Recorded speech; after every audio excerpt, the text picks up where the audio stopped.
including in appointing 30-year-old Dineo Mukwele last year as a brigadier for a highly specialized division within crime intelligence responsible for national covert operations, despite her not having any previous policing skills or qualifications. Khumalo Mukwele, as well as Precious Madondo, head of the Analysis Center at Crime Intelligence, and Josiah Lekalakala, Gauteng Crime Intelligence head, want their bail conditions amended so they can return back to work. However, the state intends to strongly oppose this request, as many of the witnesses set to testify in the case are crime intelligence employees. Arun Singh, Eyewitness News. Build One South Africa has ruled out joining the Government of National Unity should the EFF and MK party form part of the coalition. This comes after the ANC resolved to consider broadening the GNU by including additional opposition parties. Speaking at a media briefing in Johannesburg yesterday, BOSA leader Musimaimane confirmed that his party has not yet received a formal invitation to take part. Alfara Mushwana reports. Build One South Africa leader Musimaimane says he cannot fathom how a coalition government could function effectively if its members hardly agree on anything. Can't govern simply with people and just say, let's just get ministries, etc. It requires a plan that is deliberative, that says, how do we deliver for the people of this country? If we don't have a basis of agreement, what then is the purpose of governing? He says if the EFF and MK party ever join the GNU, his political party will gladly remain in Parliament's opposition benches. Adding political parties like MK and many others will simply complicate the issue and make it impossible for us to be part of what will become a potpourri of parties who are not ideologically, let alone governmentally coherent. The ANC has proposed expanding the GNU, but it remains uncertain whether it'll actually implement the plan. Alfa Ramshwana, Eyewitness News, Johannesburg. The NPA in the Western Cape has welcomed lengthy sentences handed down to 3 men convicted of killing a witness outside the Wynberg Magistrates Court. Mandisi Mofu, who was the triggerman, has been sentenced to life imprisonment for shooting Christine Gumira in 2023. Mofu was also convicted of attempted murder of Thandi Viljoen after a second bullet meant for the deceased shattered her vehicle's rear window. His accomplices, Lucanyo Mene and Vuminkosi Vumani, have both been handed 15-year prison terms for identifying the victim to the attacker. Ntutuzelo Nene has more. State Advocate Chandra Smith argued in aggravation of sentence that the actions of the accused were a blatant disregard for the functioning of the legal system. She further argued that these actions instilled fear in witnesses as they could be killed outside the court building steps. NPA spokesperson Eric Ndabazalila. Western Cape Director of Public Prosecutions, Advocate Nicole Bell, says the court have sent a very clear message that anyone who targets state witnesses will face similar consequences. Ndutuzelo Nene, Eyewitness News in Cape Town. And at least 15 people have died in a landslide near the Guinea's capital, Conakry. The landslide happened on Wednesday after heavy rainfall. Teams are still searching for missing people who could be buried under the rubble and sludge. Landslides are common in Guinea during the rainy season, which runs from June to September, and have become worse by chaotic urbanization on mountain slopes and flood-prone areas. Gold is trading at $3,333.62 an ounce. The rand is at 17.71 to the dollar, 23.76 to the pound, 20.56 to the euro. Brent crude oil is at $67.54 a barrel. And in the traffic, we've got delays on the R21 North, in fact, bumper-to-bumper traffic. This is between the OR Tambo Airport and Atlas Road, and that's due to a major accident scene. There's another one reported on the M1 South towards Melrose. It's slowing down traffic coming out of Grayston Drive. A fine Friday in store for Gauteng. The temperatures will peak at highs between 28 and 29 degrees. The top story in EWN this hour: controversial crime intelligence boss Dumsani Khumalo will this morning make submissions before the Pretoria Regional Court in a bid to return to work. EWN, in touch, in tune and independent. For the latest, visit ewn.co.za or download the EWN app. Gauteng's greatest awards at 702 and Yoko. Let's celebrate excellence, one vote at a time. Go to primediaplus.com now to vote for the finalist that makes Gauteng feel like home. You're with Clement Manyathela On 702. Let's walk the talk. Streaming on the Prime Media Plus app. DSTV channel 856. 92.7 and 106 FM.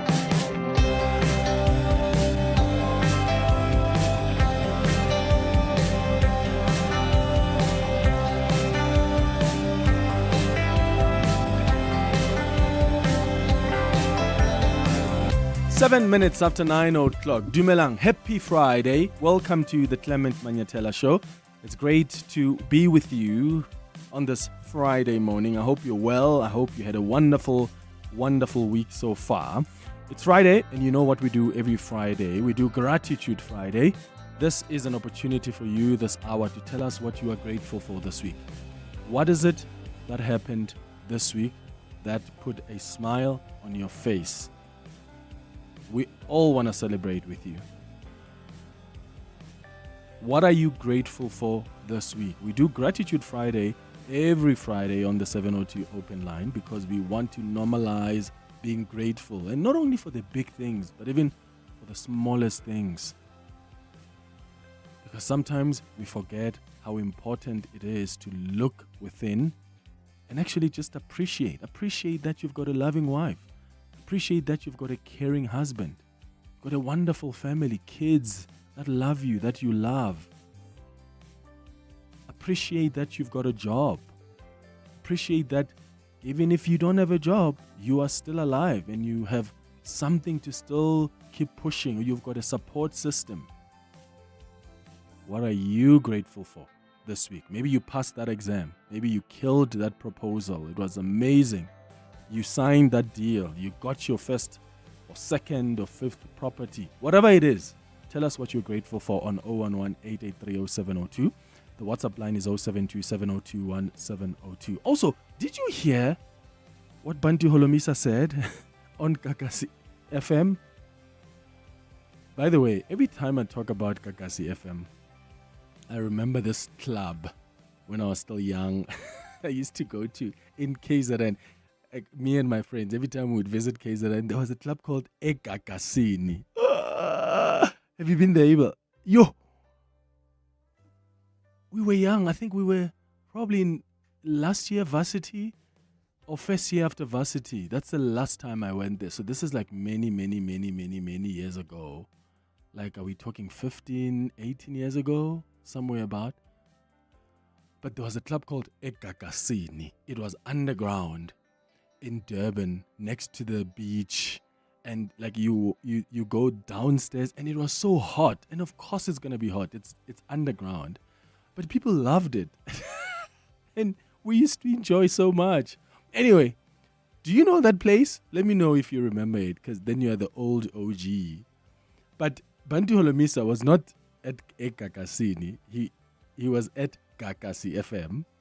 He was being interviewed as UDM leader, and he told a listener and a presenter of the show to go to hell.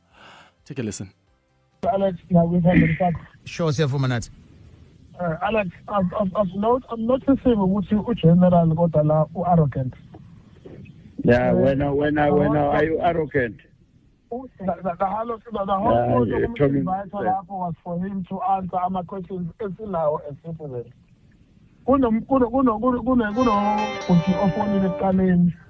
General replied and said, "Umuntu khuluma language yakhe angazi noma ngafundisanga yini inhlonipho kule language yakhe." That for me that's discrimination. Number two, that's a compliment about the arrogant. Now you are arrogant. But General Thank you. Bye-bye. Now you're talking nonsense. You are talking nonsense. We don't need these people like the station because they can't answer our question, but we voted for them to be there. Yeah, you didn't vote for me, so don't take lies. No, we never ever vote for you, General. Yeah, thank you very much. Don't vote for me. Go to hell. Please, can we have proper people to answer and account? Not this member of parliament that can't even account and be arrogant now. Yeah, sorry, General, I know you have to respond as well because we are at but you just used a line at "go to hell." I'm going to ask you to retract that particular phrase. I'm not going to do that. If you are not satisfied, go to hell now. Oh, sound protect now. No, but the party uthi must go to hell. Remember now, usu deputy minister, akakuvotelanga, but uyilida yakhe nonetheless, General. Uyakuxelela nje ukuthi akayolida yami akangavotele mina. Wayemyeka wena gezele mina. I'm pretty disappointed that we have leaders like him, General. That is why we have issues at Goma. That is why we have issues in our borders, because we've got people like you. All right, no, let's do this then. Yeah, okay, sure. Let me release you. Deputy Minister, let me release you then. In fact, the Deputy Minister released himself. You could hear the line dropped there. Probably just cut the line. What do you think? Was he wrong? Was the caller wrong? I mean, when you're a public figure, often you have to have a thick skin. Take it on the chin. And when someone calls you arrogant, what do? Do you fight with them like that? Huh? And what are we saying? Are public figures then also not allowed to stand for themselves? Because we still expect some level of decorum, don't we? So yes, take it on the chin. If you're being bullied, stand up for yourself. But we still expect some level of decorum. I wouldn't have handled things the way that General Holomisa handled them. And he is not the only one. In fact, there are a number of politicians who don't have a thick skin. Remember Julius Malema? In fact, there was a time, Abel, Julius Malema chased a journalist from a press briefing. Do you remember that? This is probably like, 15, 18 years ago? Who came from exile. You see, let me tell you, before you are Chacharach, let me tell you, this is a building of a revolutionary party, and you know nothing about the revolution. So here you behave or else you jump. Here you don't laugh. Chief, can you get security to remove this thing? If you're not going to behave, you're going to call security to take you out. This is not a newsroom, this is a revolutionary house. And you don't come here with that tendency. Don't come here with that white tendency. Not yet. You can do it somewhere else. Not yet. If you've got a tendency of undermining blacks even while you work, you are in the wrong place. Yeah, you are in the wrong place. That's rubbish. And you can go out. That's absolutely rubbish. Yeah, you can go out. This is what happened. So I'm doing this because I'm trying to demonstrate that sometimes leaders are going to lose it. Floyd Shivambu once attacked a journalist, I think it was from Network 24, if I'm not mistaken, outside Parliament. Do you remember that? He even apologized for it. But I think that it's unfortunate, it's regrettable, and it will not happen again. I don't know what shakes you though, because it has got nothing to do with you, but it's unfortunate, it will never happen again. He's here, would you like to say anything? Where is he? He was taking questions from journalists there. So, what do you make of how Bantu Holomisa conducted himself during that interview? So, if you know Bantu Holomisa, I've interviewed him many times where we've had that back and forth. He is very short-tempered in his personality.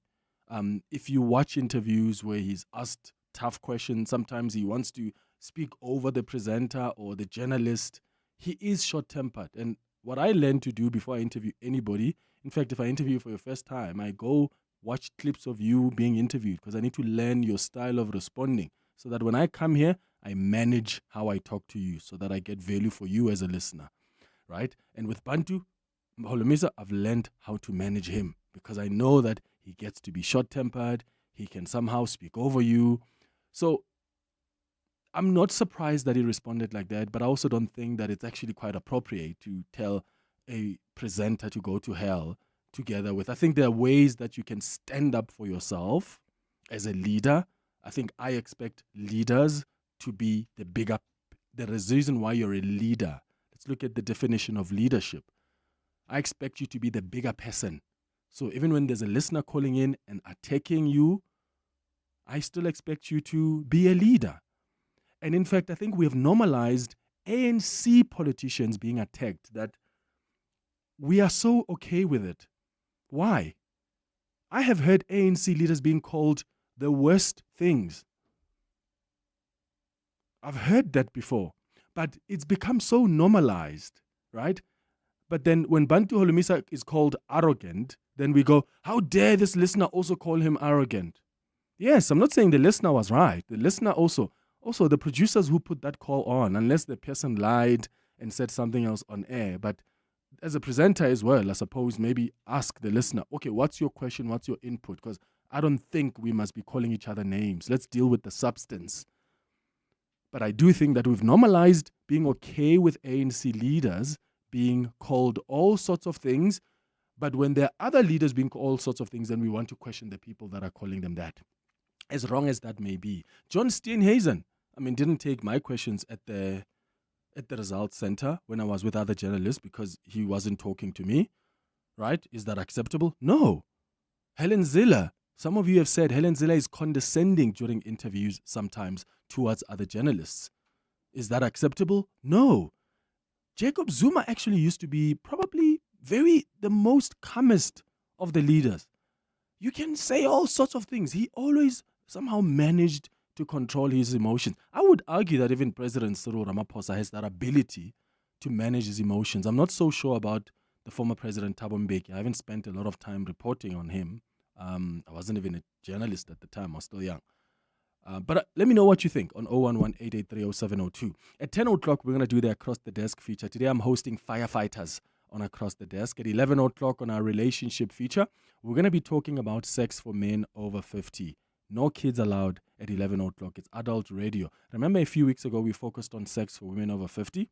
Because we sort of know what happens to women's sex when they turn or enter the 40s. It gets more exciting, apparently. But what about when they enter their 50s? How do you keep your sex life going as a woman in your 50s? That's what we discussed a few weeks ago. Today, we're going to discuss men and when they enter their 50s and what happens to their sex life. That's what's coming up at 11 o'clock. That's the show coming up over the next 3 hours. Clement Manyathela, streaming on the Prime Media Plus app. DSTV channel 856, 92.7 and 106 FM. Clement, always refreshing hearing your voice. Good morning to you and the team. Tuesday the 19th was exactly 3 years ago that I suffered a heart attack. Alone in my apartment, I felt the effects, felt everything, took myself first to the doctor, and then after that drove myself to hospital. Lots of things could have gone wrong, but through the grace of God, I am here. I survived, and it's 3 years later, and I am going strong. Friends and family has been remarkable in their support, and I'm just grateful for the gift of life. I had 3 siblings who died incredibly young, 42, 47, 36, all heart-related complications, and here I am, grateful to God that I'd survived 3 years ago, and 3 years on, I'm going strong. Thank you. Thanks for the great show. Good morning, Claims. So for Grateful Friday, for me this week, on Tuesday, it marked the first year of mourning or grief after we lost my mom last year, August, on the 19th. So I'm just grateful to Utiko for getting us through this year. Last year, this time, I honestly did not think I would be this strong. I honestly did not think I would be where I'm at now. I was a mess, and my life was turned upside down after Mama left. And my dad was also not okay, but we made it through, and we were actually amazed that it's actually a year. It just actually went by so quickly because God was there. So I'm grateful for that, and also for the support that we got from family members and friends. Lindiwe from Western Area. Thank you. Your voice, your station, your open line. Walk the talk with Clement Manyathela on 702. Olani, you're calling from Davidton. Good morning. Morning, Clement. Hey, I'm not in Davidton this time around. I'm in KZN. KZN. My mom is this side. Oh, so Babulis. Your show. Yes, I will say hi. Look, man, Clement, this I know Gagasin. Have you been to Gagasin? Is it still nice? Blind, 3 floors, man. Light, red, yellow. Don't go there. No, I can't. But yeah, I had fun the last time I was there 18 years ago. Yeah, but Clement, 3 things. Yeah. First, General has got only 1 seat, but he's a minister. But it's a deputy minister. Up. The word arrogant is not defamatory. 2. So the listener was right to air what he feels. And good general has a right to respond, but Alex should have at least stop the general and allow the listener to finish, because the listener did not even finish. General spoke over him. General will find him on Twitter replying, General Mina, that's what I've seen. And if you are a leader, you must learn to have emotional intelligence.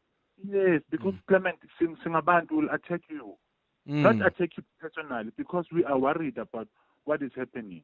So, General, I mean, nobody gets more attacked than politicians. So, if you're going to also be reacting emotionally to every person who attacks you, then good luck to you.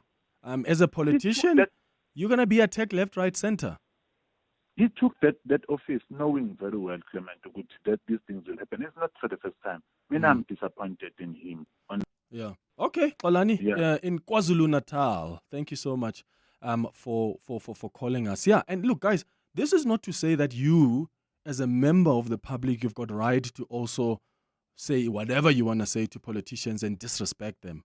No, that's not to say. In fact, what I try to do on this show when I'm hosting politicians and someone is being disrespectful, I stop up and I say, let's not call each other names. I don't care how much you hate a politician. I don't care how much a politician hates you or how much you hate me, for that matter. Don't call names. Let's deal with the substance of issues. You can criticize, but let's still respect each other. So I don't want us to look at the general's behavior here, criticize it, without also looking at the caller, the person who called in and is calling him all sorts of names. But as Ulo says, saying that you're arrogant isn't necessarily defamatory and therefore doesn't warrant the reaction from the general. What do you think? Sipho, you're in Pretoria. Hi. Yes, Clement, how are you? Sure, go ahead. Regarding General Bantu Holomisa. Firstly, the caller or the people on the media, you journalist, that person said to the general, you know what? That person who's coming there to be interviewed by you is arrogant. Already is giving a wrong impression to the people. But the journalist then, that was actually calling 2 of them. I was listening this morning. 2 of them. They should not have listened to that person who's already telling them, hey, you know what? That person coming there is got a negative attitude. You see, that's a wrong approach, first and foremost. This one of Julius Malema. Journalists are also but people cross the line. Where you become, like I tell you, Clement, you know what, Oprimasango, hey, he's so nasty, man. Now you take it like that, when I approach it in your own way, constructive way, and not listen to what someone is saying, then it's wrong. If I tell you I'm doing that and that and that, but so I must not. Then you take it as it is. Then that's why you're gonna get me wiped out, like wiped out. Wiped out, Sipho. You're gonna keep on. Hey, listen, there's no one who's got no attitude in this world, Clement. Yeah. Each and every individual, even the approach. If I hear, but Clement Manyathela is so a bad man. You know, he's a bad journalist. I mustn't approach Clement Manyathela on what a hearsay. Yeah. I must approach Clement Manyathela on what she's gonna come up with. If I take it that I've already been told Clement Manyathela is a fuck up, sorry for my words. We don't say those words on the radio, Sipho. We don't. Yeah. I'm saying sorry, Clement. Sure. Yeah, if you hear people say, General Bantu Holomisa is so rude. Yeah. Obvious. Now when you go with that attitude, obvious. you would get what you want. Yeah. No, I hear you, Sipho. I hear you. Look, I get it. Politicians are also human beings. And even pastors are human beings. Some of you don't even want to see your pastor have a glass of red wine at a restaurant. You don't, because once you see it, you're going to go gossip and say, oh, we saw Pastor Banbani have a glass of red wine at the restaurant. He drinks alcohol. Aibo, a pastor can enjoy his steak and complement it with a glass or two of red wine. What I'm saying is we have this attitude of we want to place certain people in society on a pedestal. And yes, we expect decorum. There are certain basic things that we can expect from people. But sometimes we expect politicians to just take it. You're a politician, just take the hate. Yes, politicians need to learn to have a thick skin, because otherwise you're going to disintegrate if you'll be fighting with every single person who attacks you. But I'm saying they're also human beings. They are also human beings. And sometimes they are going to respond in a way that may not impress us.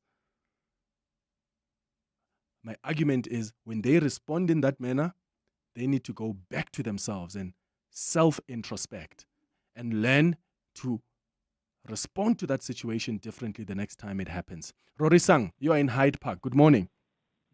Have it, Clement. Hey, Have Tada. it, Clement. Sure.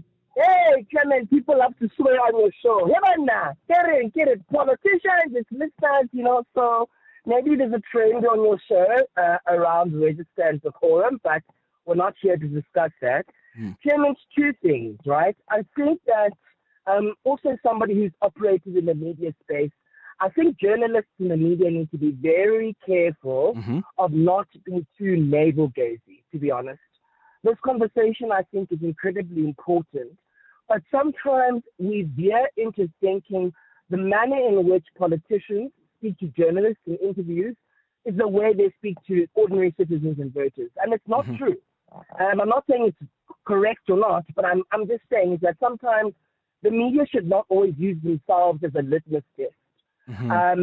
Simply because, honestly, it's like if I had a note of criticism of you, Clement, you also have moments where sometimes people can accuse you of being patronizing, or et cetera, et cetera. I think maybe all journalists do, but so I think my main point is let's be careful to not substitute journalists for members of the public. I think a caller has already commented on that.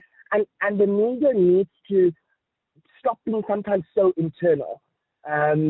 Yeah. How was this presenter internal, Rorisa? What did he do wrong? What did this presenter who was interviewing Bantu Holomisa do wrong? I don't want to necessarily be reductive to Bantu Holomisa, because quite honestly, on a funny level, Bantu Holomisa has always been this person.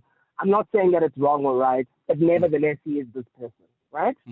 I'm saying the conversation is elevated here, Clement. We're not having a general conversation about politicians and public conduct, and as well as how the media fit into that. So I don't think getting into what the journalists did wrong or right, that's not the point. We're having a broader conversation now. Yeah, I guess I'm trying to understand, how do you think the media, what do you think is their role here? What are they doing wrong sometimes when...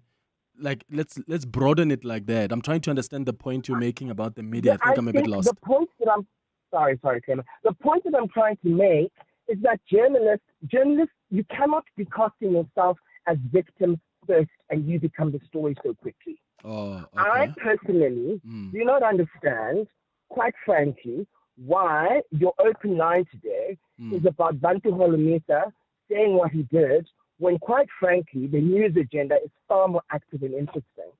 So maybe it's I'm not necessarily, maybe that's a more pointed criticism of your programming that I wanted to make, but I think it's an example of the prioritization of conversation, prioritization of issues.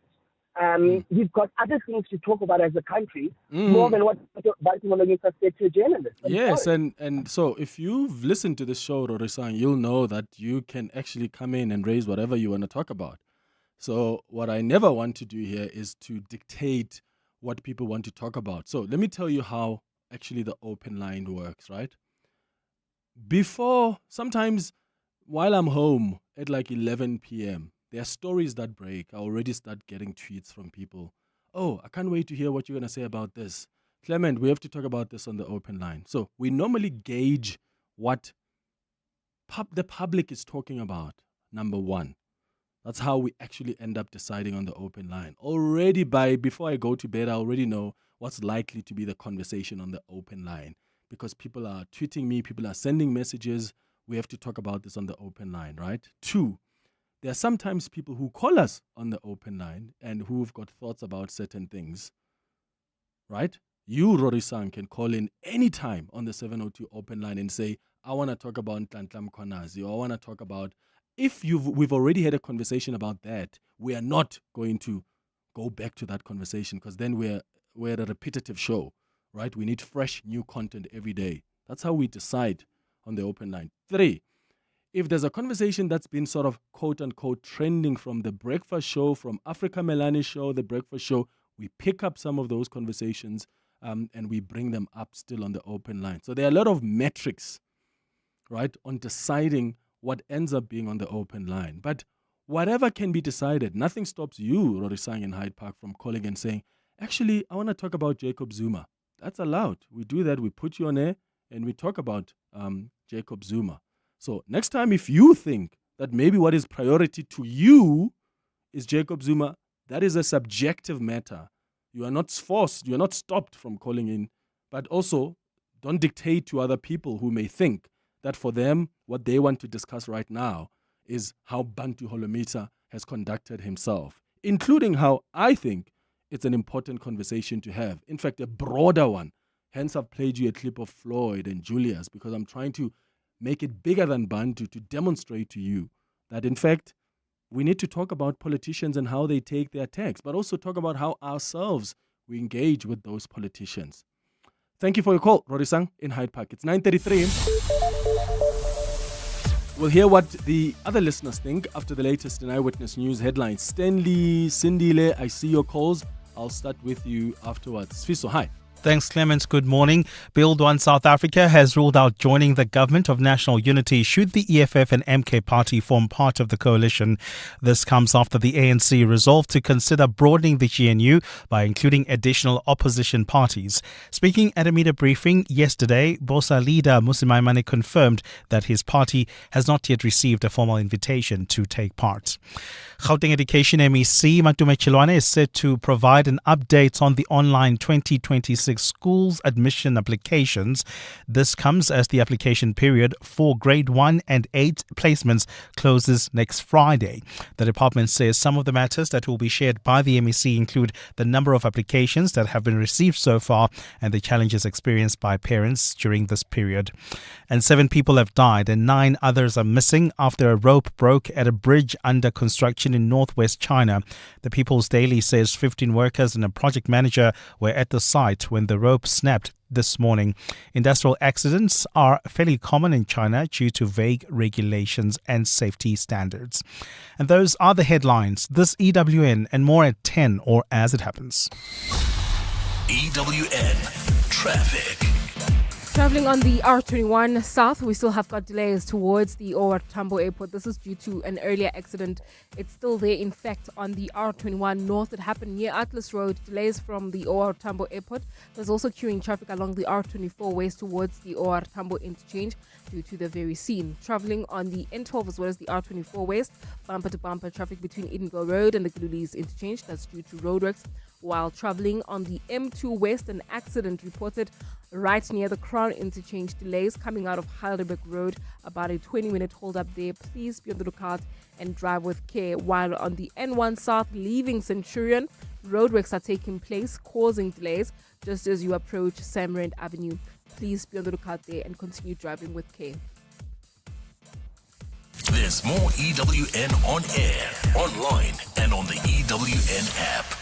Johannesburg, the Tribute to Women show is here. Join us on the 24th of August at Marks Park in Emerentia as we honor 31 years of democracy and the incredible contributions of women in South Africa. Featuring an all-star lineup, Keisha White, Ami Faku, Thandiswa Mazwai, Loyiso, and more. Get your tickets now at webtickets.co.za. The Tribute to Women show, proudly presented by Sheer Entertainment. Outsurance is simply the best at raising their own bar. Outsurance scored 9.99 on the Hello Peter Trust Index and near 5-star rating on Google reviews and have outperformed their personal best on the number of complaints referred to the Ombudsman per 1,000 claims. Switch to the insurer that keeps raising the bar. Call 08600 60,000 or visit outsurance.co.za today. You always get something out. Licensed insurer and FSP. T's and C's and information online. When it comes to protecting your workforce, trust the workwear brand that has been protecting workers for over 150 years, Sweetall. Sweetall has overalls and uniform solutions for every industry, so your team is safe, comfortable, and ready to tackle any challenge. Visit our new Boksburg showroom, shop A1 Atlas Road, Westwood, Boksburg, or go to sweetall.com today. Sweetall, we never let you down. Superior protective workwear since 1871. For over 200,000 businesses, Yoko has been there, backing the brave, simplifying payments with our legendary Little Blue Card Machine. We've built a legacy of making businesses run smarter. Now, meet the next generation of smart. Yoko Counter. It's the smartest till you'll ever own. Your all-in-one hub for seamless payments, crystal clear recons, effortless stock control, and efficient staff management. Yoko Counter. Level up at yoko.com. Joburg gets ready to paint the town purple. The Hollywood Bets 10-kilometer race is back. Bigger, bolder, and bursting with energy. Whether you're running for fun or just love the vibe, this is your race. Join thousands as we take over the streets in true purple style. Tickets are available now on web tickets, so make sure you grab your spots at the starting line. And listen up, KZN is 100% sold out. Joburg, it's your turn to shine. Hollywood Sportsbook is a licensed betting operator. No persons under the age of 18 years are permitted to gamble. Winners know when to stop. South African Responsible Gambling Foundation toll-free counseling line 0800 006 008 or WhatsApp help to 076 675 0170. Your voice. Your station. Your open line. Walk the talk with Clement Manyathela on 702. It's 22 minutes before 10 o'clock. It's the 702 open line. Your calls on 011-883-0702. WhatsApp's on 072-702-1702. Nelson Williams says on the WhatsApp line, Clement, I'm grateful for the gift of life, the gift of health, and mostly I'm grateful for my cousin sister who delivered a healthy baby girl on Thursday. That's wonderful, Nelson. Kudos. Amazing stuff. What are you grateful for this week? You can call or send us a WhatsApp voice note. Let's go to Felicity, who's calling us from Sunning Hill. Felicity, what do you want to say? Yes. Good morning. Good morning. Sure. So what I wanted to comment on, I think you touched on a little bit, because I was actually saying if we remove this conversation from general and we just accept that sometimes we are human and we don't always show up as our best selves. Sometimes things are happening that we don't know about. So I just think that because your opening line was actually to say that not just looking at him specifically, but looking at, the behavior of public figures and, people that hold public office. I'm just saying that I think let's share kindness on this Friday and be gracious. Yeah, just be gracious, yes. Yeah. Give some grace. We've got good days. We've got even Felicity. Do you know how many times celebrities are scared to say no to pictures because they're scared that Felicity is going to say they're rude? Sometimes it's that's because we expect celebrities always be happy to smile. They must be always happy and ready to take pictures with us and answer our questions. But sometimes, what if someone is in a bad mood? Or not feeling well, or not, and I'm hijacking a little bit. Yesterday, which is also part of my Grateful Friday, Yesterday, we were launching a book called Essential Reflections by Dr. Ruel Koza. I did co-editing on that book with the late Professor Mushomkondo. And it was an event that was attended by, a lot of your C-suite executives and public figures. And we even had President Thabo Mbeki attending. And when you don't announce these sort of things, you end up having, standing there with people that are trying to get pictures and trying to get, moments with this gentleman. And you are trying to explain to people that he is an elderly person. It is an evening event. Could you allow him to walk until he gets to a place where he can sit, and then you can engage with him? Now you are mobbing him in the while he's walking and now when the security tells you to move away, you're gonna be offended. But could you allow this elderly gentleman, let's not even put that this is Thabo Mbeki we are talking about. Let's say this is an elderly gentleman that is walking from point A to point B. Can we allow him to do that without us wanting to hog the moment and be in his space the entire time? Yeah, and if you do that, then you're going to be seen as, why are you gatekeeping? And look, I hear you, Felicity. Sometimes it's just our expectations are just too high. Having said that, as I said in the beginning, I do think that this should be a moment of reflection for General Bantu Holomisa as well. Stanley, what do you think? You're calling us from Johannesburg. Hi. Yes, hi, Clement, and Sure. maybe I must also say hi to all the 702 listeners.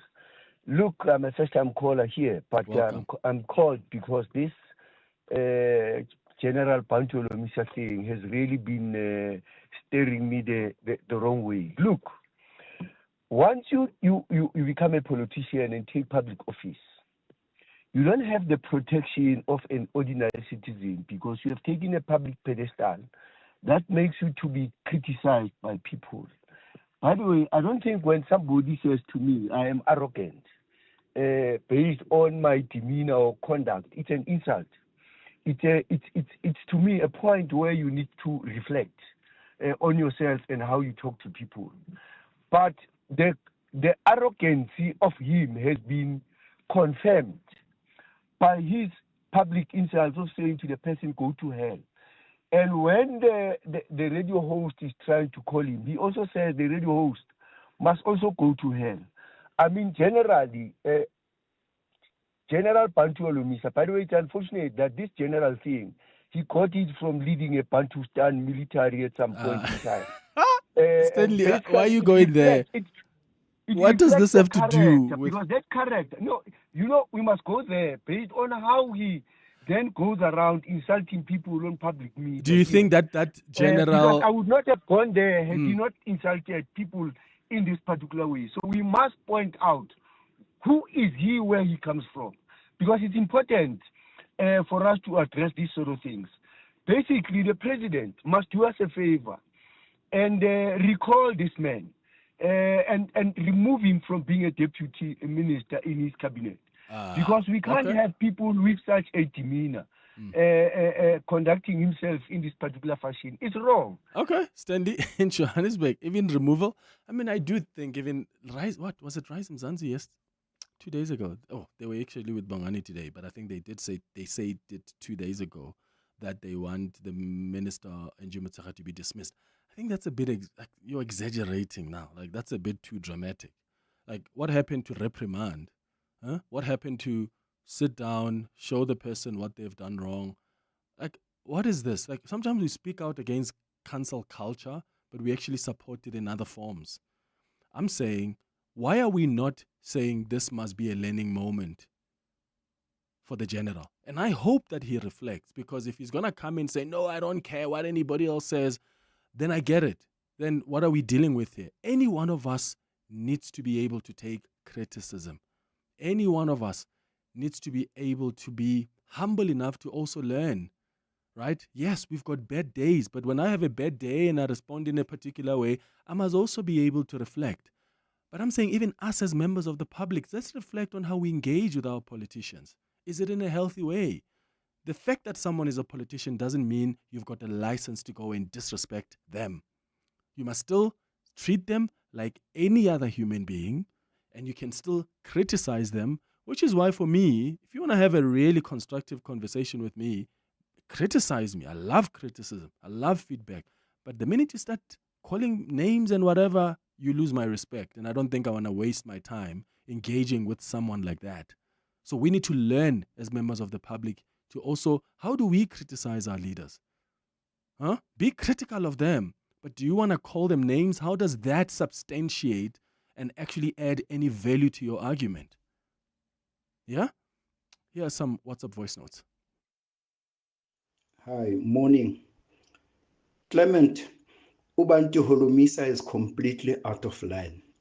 But it's not surprising. This is exactly what we are seeing with the kind of leadership that we have in this country today. There's dearth of leadership in South Africa, we must accept. We are being led by people that are completely not honorable. The title does not even fit them. I just do not know whether these people are living to that adage of one Suprema Humapil, who once said that if a person gets voted into power in Africa, you are just as good as a king. Whatever you do, whatever your actions cannot be questioned. It looks like they do have that mentality. Across the board, I mean, seriously, are these people servants, or are we serving them as South Africa Incorporated? Rob. Clement, that caller was wrong, was supposed to be called to order. He was supposed to be called to order. That's why the general got frustrated and emotions took over. Because that caller was just out of order. He was supposed to be rebuked by the presenter long ago, but he didn't. So we're blaming now Jared the General for defending himself. He's a human being also at the end of the day. Good morning, Clement. Good show as always. Yeah, I think people must also learn how to respect people regardless they are politicians or what. Can you imagine telling your own father that, Dad, you're arrogant? There's other ways to say it without being disrespectful. Yeah, so I think the president also, he once lost it in parliament and told John Steenhuisen to shut up, you know.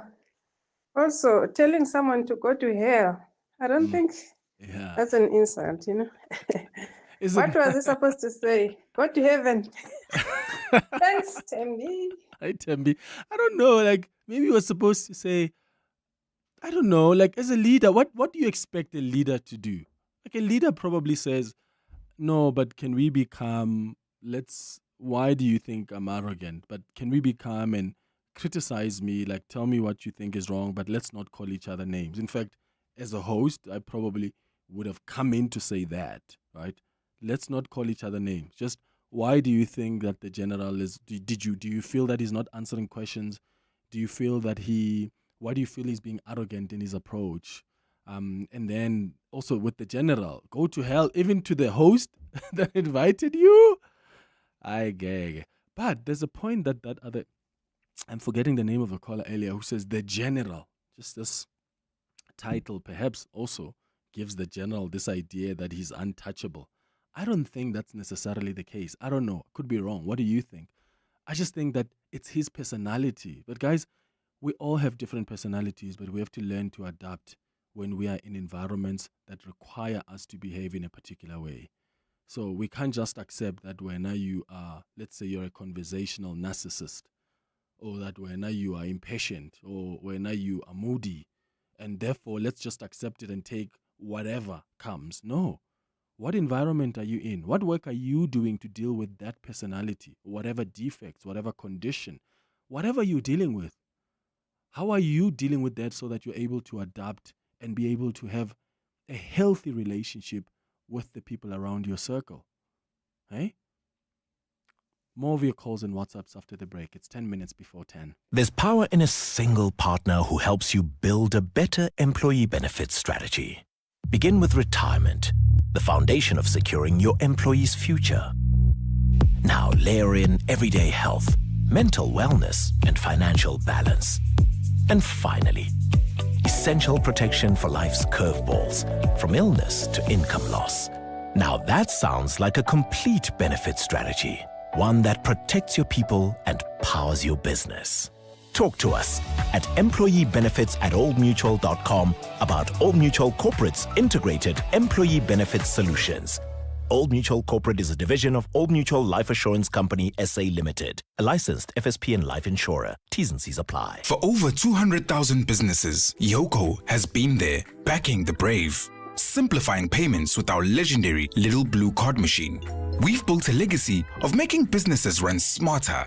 Now, meet the next generation of smart. Yoko Counter. It's the smartest till you'll ever own. Your all-in-one hub for seamless payments, crystal clear recons, effortless stock control, and efficient staff management. Yoko Counter. Level up at yoko.com. What is Overtrail? Is it off the beaten path, over the edge of comfort, or the thrill of the road less taken? It's over every bridge, every obstacle, every trail, and over to that view that takes your breath away. Overtrail means going further, exploring deeper, surrounded by the comfort and sophistication of a luxury SUV. It's this spirit that inspired the Overtrail project. Experience Overtrail in the LX and GX range. Lexus. Experience amazing. Luck could be on your side when you play Powerball and Powerball Plus for 69 million rand in total estimated jackpots this Friday. That's right. Play Powerball for an estimated 26 million rand and Powerball Plus for an estimated 43 million rand today. Buy your tickets now in store on nationallottery.co.za, the mobile app, cell phone banking, or simply dial *120*7529# for USSD. Panda, Pusha, play. Players must be 18 years old and play responsibly. E2 is the proud operator of the National Lottery. Your voice. Your station. Your open line. Walk the talk with Clement Manyathela on 702. 8 minutes before 10 o'clock. Gift, you're in Kwatema. Good morning. Good morning, son. How are you? Hey, Tada. Good. My brother, the general is a soldier. You cannot expect the soldier to behave like a teacher or a pastor. And what I like about him, he didn't sugarcoat anything. He told the truth. Why people are so skeptic and angry when someone tells the truth? But he's no longer a soldier, Gift. He is a soldier at the end of the day. Is he a soldier now? He's a deputy minister. He's actually not a soldier. Like, do you think Enjimutsecha is a soldier? No. Enjimutsecha is just an old lady who is tired, who was supposed to be in retirement. What makes Bantu a soldier? Bantu Holomisa. Bantu Holomisa is a soldier. Yeah, what makes him a soldier? From Transkei, he is a soldier. So there, from you know and that. Also, if my memory serves me well, you have also to remember why they kicked him out of ANC. It's because they try to hide the truth that they have bought a 15,000 rand tablecloth for the Queen, and he disliked that. Would you say Lindiwe Sisulu is a soldier? Because she was a soldier she was with the MK party. She was part of the military wing. Lindiwe Zulu. Who else? I can go on and on. Ayanda Dlodlo. Yes, would you call them soldiers? That is why my brother Lindiwe Zulu behaves the way she behaves. So you call them soldiers, then let's accept that they're going to be very tough and those people belong in the field. They are soldiers. So you cannot expect them to behave like teachers.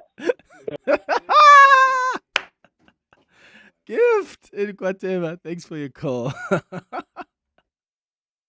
Hi, Clement. I think the listener was disrespectful to General. The General is right to respond that way.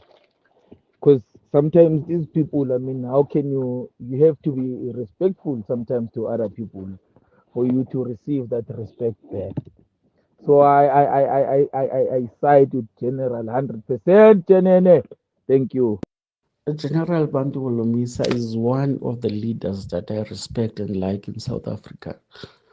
But what he did yesterday is just unacceptable. As a leader, you must never show that kind of yours. So you must always try to respect people as a public figure. You are a public figure. Therefore, you must respect public people. It's wrong. What he did was unacceptable. Good morning, 702 family. Hope you're well. Thanks for the show. Just responding on the UDM leader there and his remarks. Absolutely disgraceful as a leader of a party and more so a minister or deputy minister. Your first responsibility is to this country and its citizens, and you have no right to address the citizens that put you there in that way. I think they should all remember that their government-funded salary is being paid by listeners like those that are putting some tough questions to them. So, yeah, I think it's absolutely despicable, and they certainly need to grow some thicker skin. Your voice, Your station. your open line Walk the talk with Clement Manyathela. on 702. This morning. Thank you for such a great show, like you always do. Clement, what I'm grateful for, I'm grateful for my husband. I'm grateful for my husband because he was passed a death sentence like more than 2 years ago.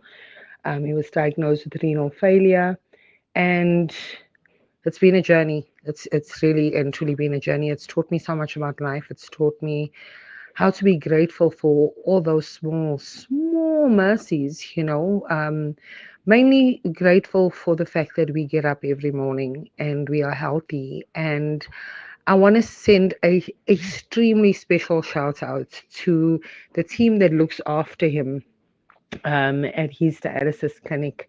To the entire team, there are no words that can express how much you do, and it does not go unseen.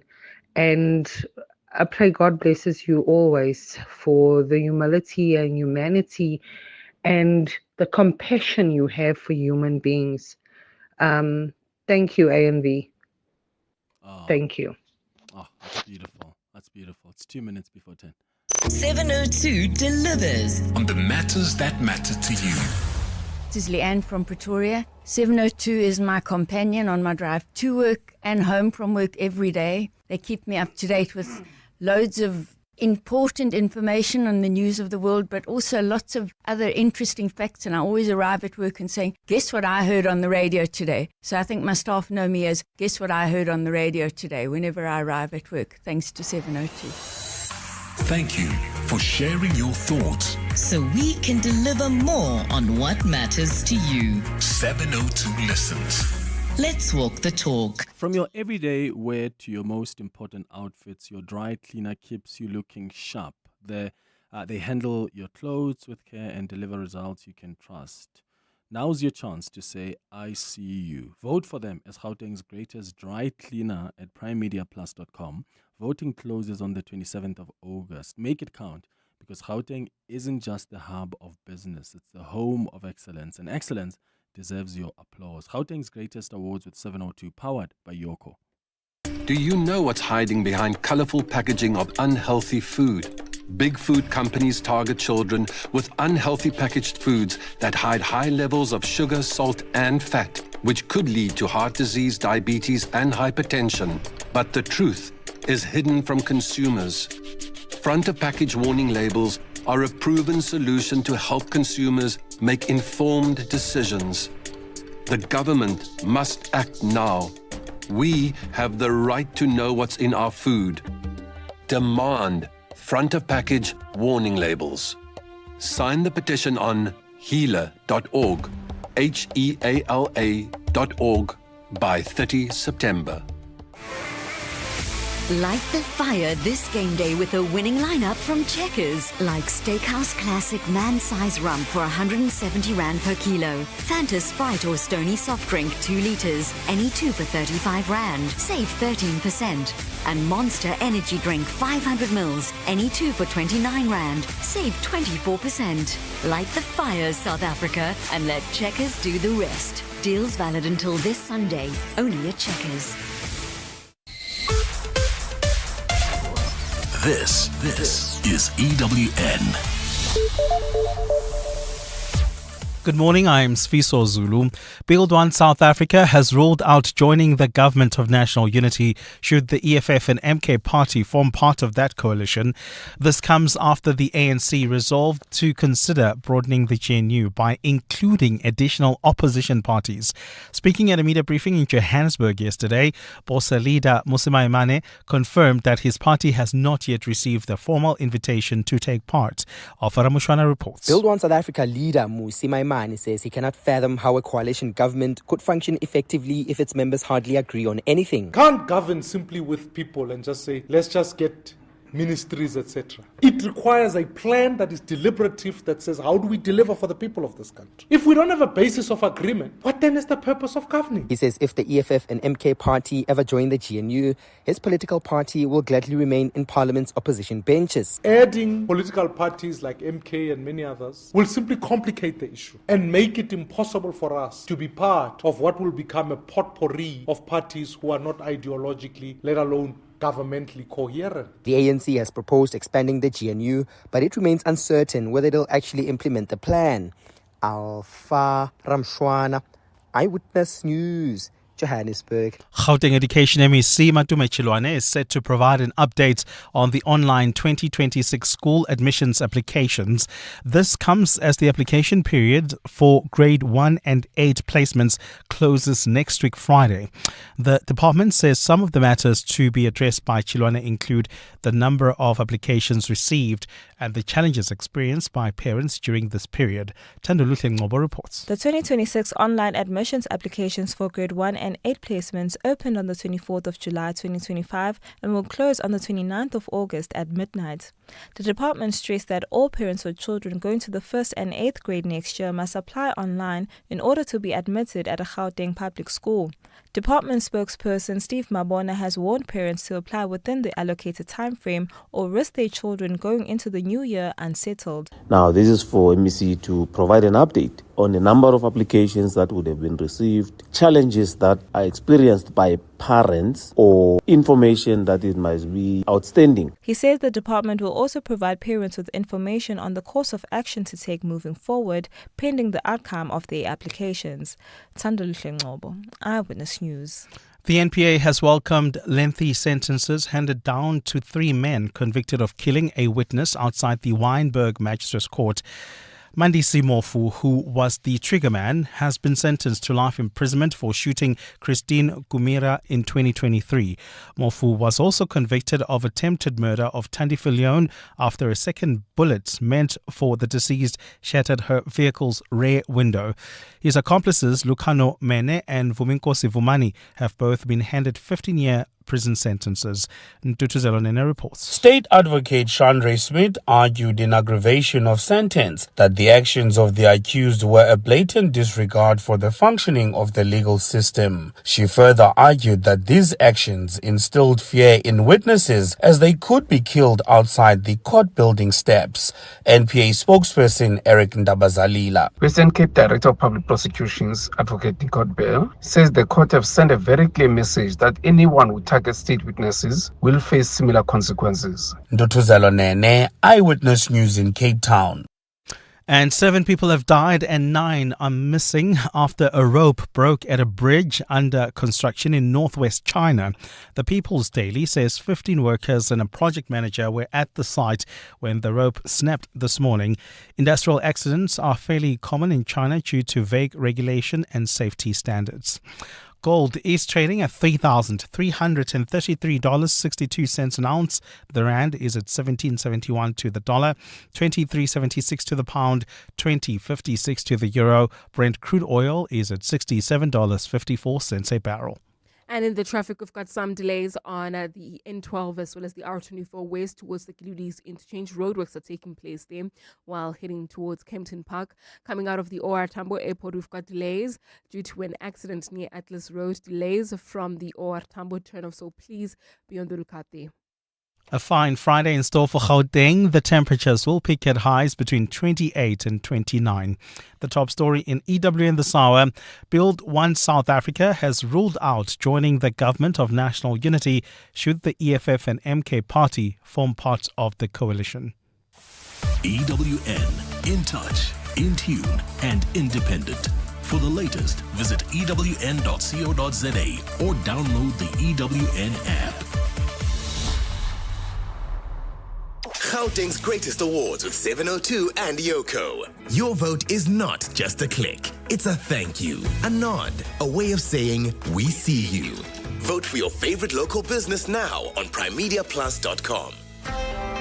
You're with Clement Manyathela On 702. Let's Walk the Talk, streaming on the Prime Media Plus app, DSTV channel 856. 92.7 and 106 FM.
Minutes after 10 o'clock. Dumelang, welcome to the second hour of the Clement Manyathela Show. Thank you for staying with us here on 702, and thank you for your thoughts, your contributions, your gratitude stories on the 702 open line. Always, always, always appreciate that. It's time now for our Across the Desk feature. Across the Desk with Clement Manyathela on 702. So on our Across the Desk feature this morning, I'm hosting firefighters. I mean, when we think of firefighters, we often imagine blazing flames, right? Sirens and the brave men and women running into danger while the rest of us are running away. But beyond the heroism, there are real human stories. There are long hours. There are risks associated with this work.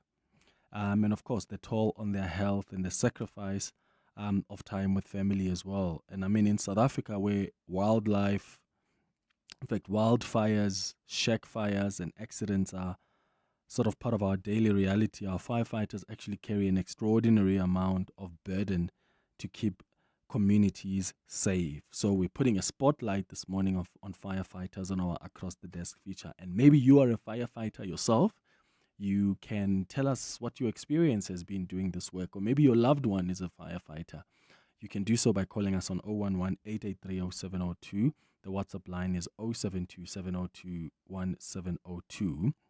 We've got Cameroon Summers, who is a firefighter, joining us in studio. Cameron, how are you doing? I'm well, thanks. And how are you, Clement? I'm good. So what's the position? Is it lieutenant? Lieutenant. Okay. Lieutenant. So that's like the position. Are they different positions? Yes, sir, they are. How do they work? They are. You'll get your chiefs, divisional chiefs, battalion chiefs, ACFOs, which are assistant chiefs, and then you get your captains. In a captain position, you get different rank structures. Okay. So you'll get your adjutant, and then you're still a captain, but you're adjutant, which is an assistant to a chief. Okay. And then you'll find myself, which is a lieutenant. Yeah. We run the stations. And then we've got senior firemen beneath us, or master firemen in some brigades. And then your firemen, your junior firemen, and your cadets. Who are okay. Our new guys. Perfect. Yes, we also have Peace Sishuro, who also is a firefighter. Peace, thank you so much for coming through. How are you? It's a pleasure being here, sir. Thank you so much, guys, for making time. I always start off with trying to understand like your background and whether or not you've always wanted this job that you do today.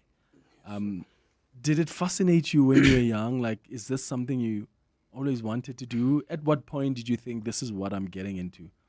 For myself, it hasn't always been, but I always wanted a job with discipline and uniform. So obviously in the service, serving the community, and my aim was the military. Yes, my aim was the military, and then over the years, I just didn't get there. I became a father, became a husband, and then firefighting was the closest thing. I'm not saying it's a consolation prize. It was the best thing that ever happened to me. So once I got into firefighting, I just hit the ground running. Sure. Never stopped. And for you, Peace, have you always wanted to do this? I would say yes. I've always wanted to be a firefighter since from a young age. It was all about helping someone in dire need. Yes.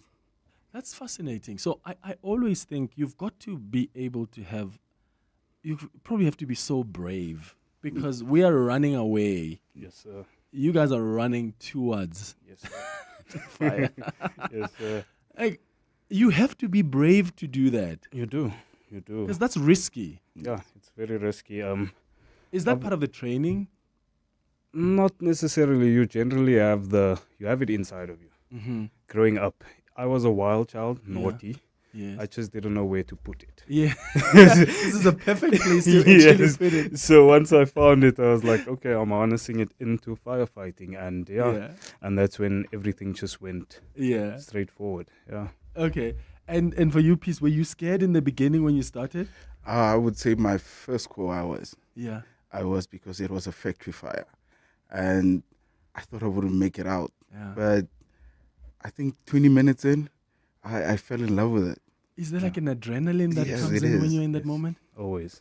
So sometimes if we're at the station and we're waiting for a fire, it sounds cynical, but we actually do wait because it's our jobs, you know. So when it does come, you immediately, your adrenaline goes to like 100. Yeah. And then you get stood down because it was somebody that saw smoke and it was an exhaust from a vehicle or something, minuscule, and then we get stood down, and then you have this adrenaline and you can't relax anymore. Like, where do I take this? Yeah, where do you How do you guys learn to take the heat? I mean, maybe take us through the uniform that you put on. Because sometimes the fire is so strong that like even several meters away, you just can't take it. Like, what's the uniform you guys have to protect yourselves? And do you have to get used to like heat so that you're able to get as close as you can? 100%. I'll start by saying, Clement, there's a general idea that people have, like a normal civilian will think there's stuff that's fireproof. Nothing is fireproof. Our gear cannot withstand fire. It gives you a certain level of tolerance to the fire, yes, but everything can burn eventually. Oh my goodness. Fire is dangerous, it destroys. So with us we have your bunker gear, which has an outer layer and an inner layer. And there is a segment in between the layers that can contain heat for a certain amount of time, but it's minutes. It's like... Minutes? Yeah. Yes. So if you start seeing the outer layer burning... You actually see the smoke oozing from your skin. And then what? You can take it off quickly? No. You have a job to do. It depends where you are. Like if you have people inside, you're going to have to stick with that burns and continue. We burn almost daily. Yeah, almost every day you'll get burns on your ears. And your skin heals, but even the sunlight, just the heat from the sunlight, you can feel it on the skin wherever you've burned before. Sure. So, Peace, are there, like, do you have cases that you have responded to that you thought were probably was the worst case you've ever attended to? Yes, I have. What happened there? Where you find victims burned. But I'll mainly say where it's MVAs, car accidents. Okay. Yeah. Oh, so when the car accident, then it explodes? No, not like car, when a victim is entrapped, where we have to cut them out. Use the jaws of life, if you may say it. Oh, sure, that is, yeah. Ooh, how do you take that? Like, do you guys go to therapy? No, sir. I'm a praying man, God-fearing man. That so is that's a bit my of that. That's therapy. And then we gym. Yeah. We gym a lot just to de-stress, I think. If you can How put do it you as deal such. with that? That's what I do. I gym a lot. Yeah. I go to church. Yeah. Yeah, that's how I deal That with is it. therapy. So, do you have a worst case you've ever attended to? Yes, I have. That case will always be with me. There's been multiple, but this one is significant because it was close to where I live in the south of Johannesburg, Glenanda. There was a gun shop fire. I got there on scene first. As I was approaching the scene, I could hear gunshots, bah, bah, like thousands of gunshots, and people running, people ducking on the outside of the shop, but all the bullets on the inside are now live because they got heat. So they're flying around, and we had to go and recover 5 people from there. So, my goodness.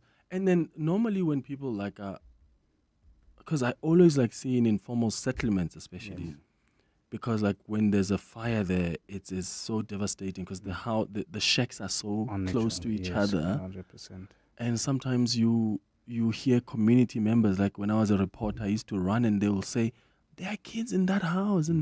So, like, in cases like that, is that when the fire spreads like quicker and where you see more devastation from your experience? Yes. Of the cases you've responded to? No, certainly, because in the informal settlements, most of the time it will be electricity because of the wires that are not put in certain places or not covered as they should be, and there's usually kids in the unit, so the spread is quick, rapid, and if our firefighters are not there in time, unfortunately, we're going to have loss of life. And most of the time it's kids because they do not know what to do in that instance.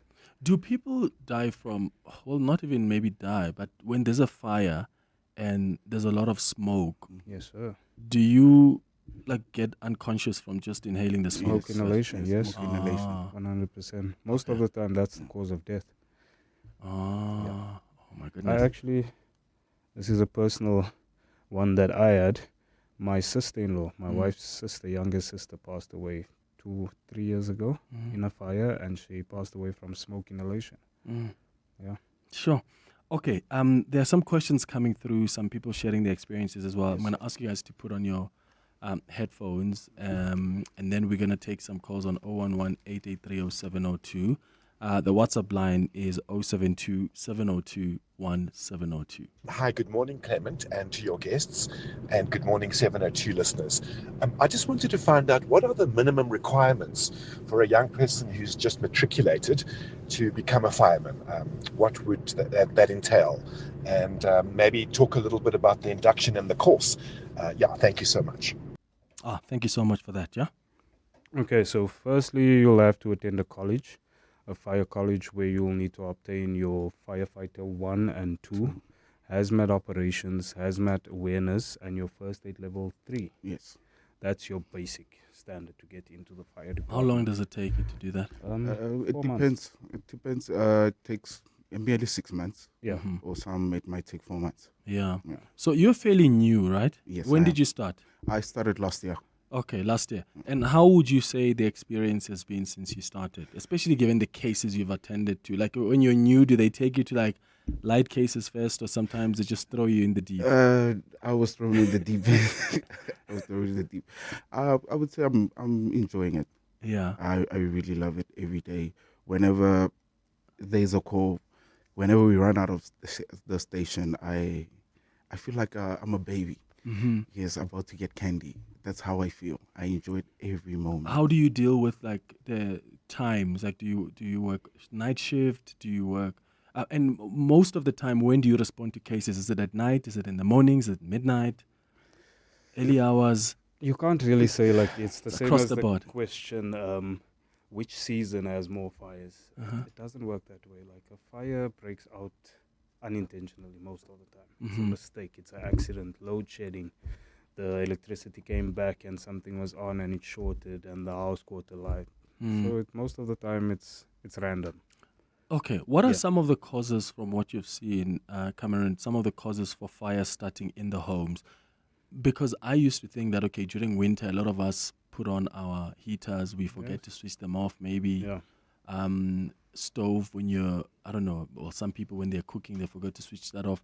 But normally, what would you say are the causes of the fire starting in homes, Clement, especially at night? You're most certainly right there as well. That's one of the cases. But recently we had an uptake in lithium batteries burning within structures, whether it be in their garage, because now all of us have solar panels. Those catch a light, and unfortunately it's on the roof, so the house is immediately involved. So what precautions can we take then? The precautions is correct installation, and then that's the installation part. I just know from the fire part, we have processes in place that help us fight those type of fires, because it's not your ordinary fire. Yeah. Okay, here's another WhatsApp voice note that's come through. Hi, Clement, and good morning to the listeners of 702 Land and your guests in the studio. So I've always had this question, and hopefully today the firefighters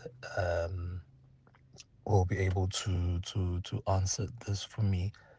So it's not every day, right, where you have a fire, right? To be honest, I can count the number of buildings I've seen on fire, or the number of times I've read in the news that there is a fire. So what then do firefighters do when there are no fires? So take a typical example, someone who has a 9 to 5 job, so they'll clock in the morning, they'll attend meetings, emails, etc., etc. So with firefighters, how does it work?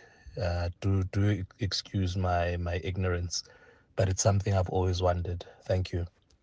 Okay. It does differ from rank to rank. Obviously, for myself, I've got a bit more responsibility, so I'll have meetings to attend, and then I'll have training to give to my firemen. So you normally dispatch firemen to like these places? No, that comes from above. So that comes from your battalion chief or your captain. And then what do you do? What we do is I'm the one that puts my crews on a certain vehicle, because I know their strengths, I know their weaknesses, I know who to put where, and then we need to do training daily. Like we're supposed to at least do more than 2 trainings a day. Same training? No, different. We have scenarios that we'll put in place and we'll do the training therefore. Okay, because sometimes you have to, if you're saving people, you have to carry them. Yes. Oh, Look, okay. I'm not saying that there's not time to rest. You do get time to rest. But most of the time, just our luck, when you decide to rest, is when the fire actually comes. So, yeah. Okay. You spoke about strengths and weaknesses. I'm interested in that. Like, how do you determine that? Like, what strengths are necessary in this job, and what are some of the weaknesses then you pick up as someone who has to dispatch the team? Okay. Strengths would be physical. You need to be physically strong. And like most of us... gym is... You have to do gym. Yes, sir. But most of us are lean, but we're strong. Like our cores are strong. Earlier, the gentleman asked, what do you need to get into the department? You need to have your core strength, because you're going to run before you can. In the college, you run daily. You swim daily. So, you need to be strong. And then obviously your mental capacity. You need to find a way. You need an outlet. You cannot just... Yes, we have the discipline of being a firefighter or fireman, and those disciplines you carry throughout your life. So even if you're at home, you're still a fireman, you still think as such, or you're disciplined as such. Yeah. But you need to decompress. Okay. Here's another one. Madimecha, good morning. Lovely show as always. Madimecha, not only are these gentlemen trained to stop fire, I think they also do some medical courses, and I'll tell you why.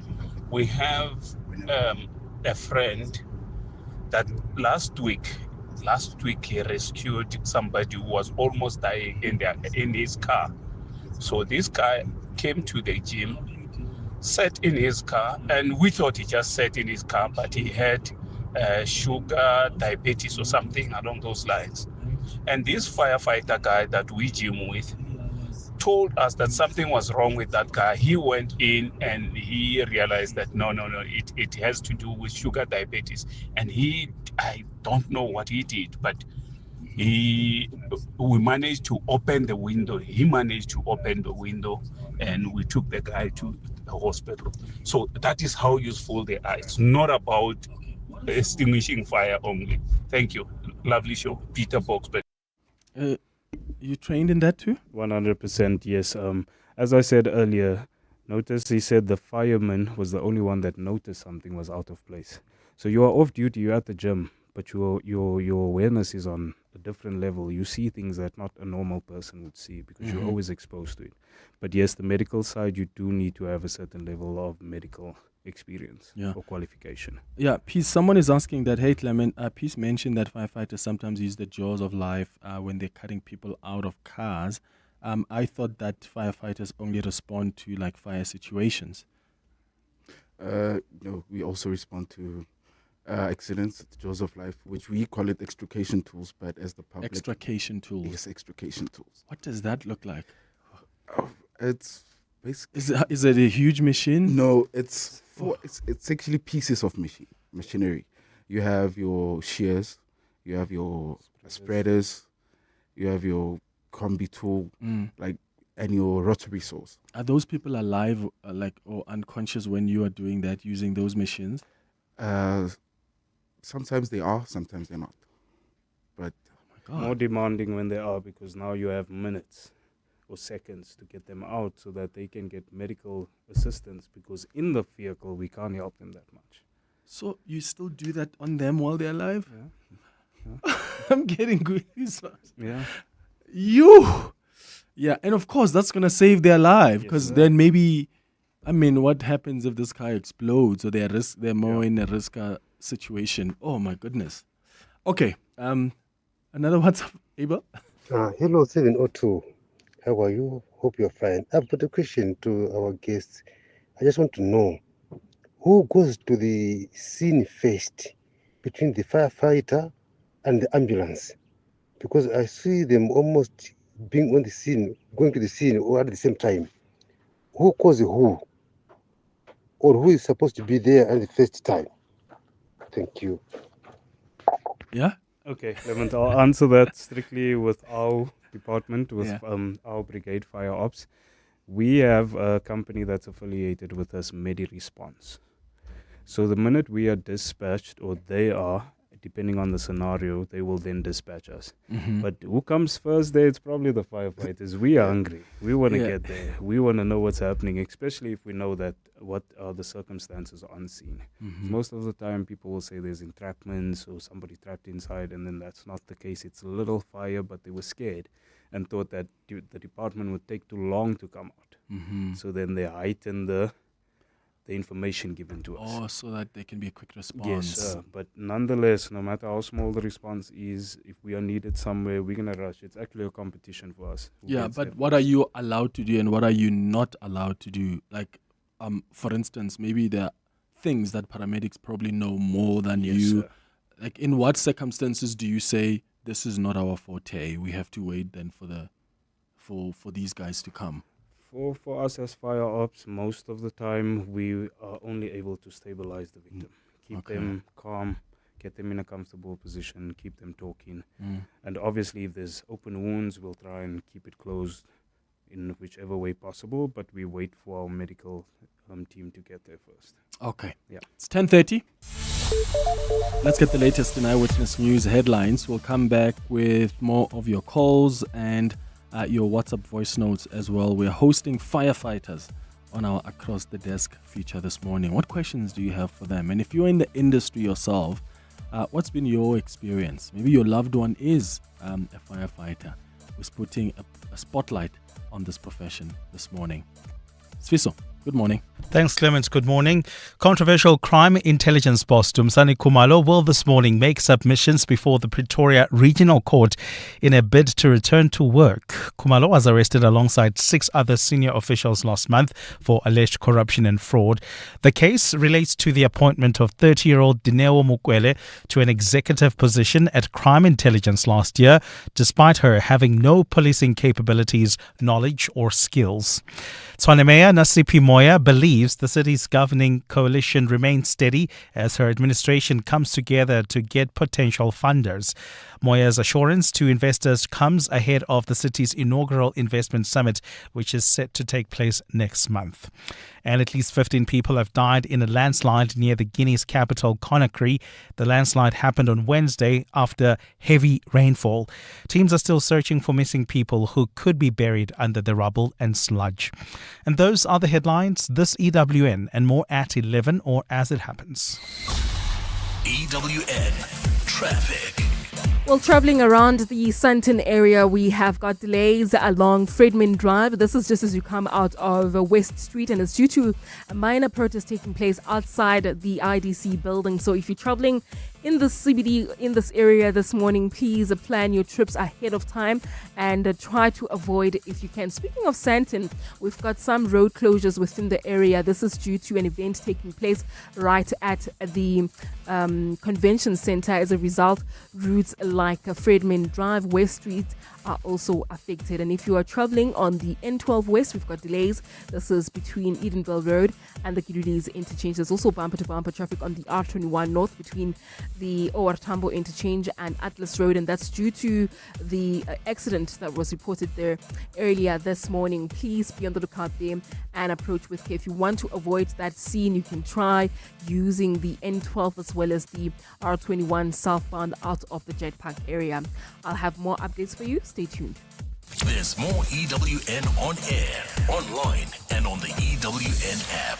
When service delivery fails, hope doesn't have to. Fix Local helps you report issues, escalate when you are ignored, and as a last resort, fix them yourself, safely and legally, of course.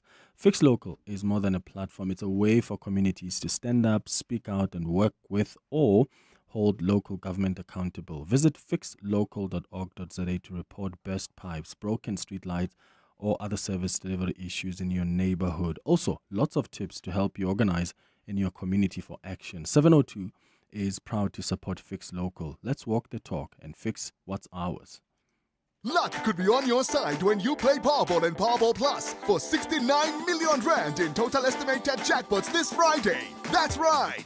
Play Powerball for an estimated 26 million rand and Powerball Plus for an estimated 43 million rand today. Buy your tickets now in store on nationallottery.co.za, the mobile app, cell phone banking, or simply dial *120 *7529# for USSD. Panda, Pusha, play. Players must be 18 years old and play responsibly. E2 is the proud operator of the National Lottery. My family's struggling with snotty noses and phlegmy coughs. Oh no! Have you tried ACC? ACC 600 is a convenient one-a-day effervescent tablet from 14 years of age. Or now also in a no water needed fruity flavored sherbet-like granules that dissolve in your mouth. Ideal for the on-the-go adult. Ask for ACC 600 effervescent or oral powder at your nearest pharmacy to get rid of the snotties and flemmings. And trust, if it doesn't say ACC, it's not ACC. Zinzi, the Gen Z. Word on the street is you sold your car. Yes, and you know I needed a glow up. Hashtag no hustle, no hassle. So wait. The influencer got influenced by We Buy Cars. Oh yeah, no, absolutely.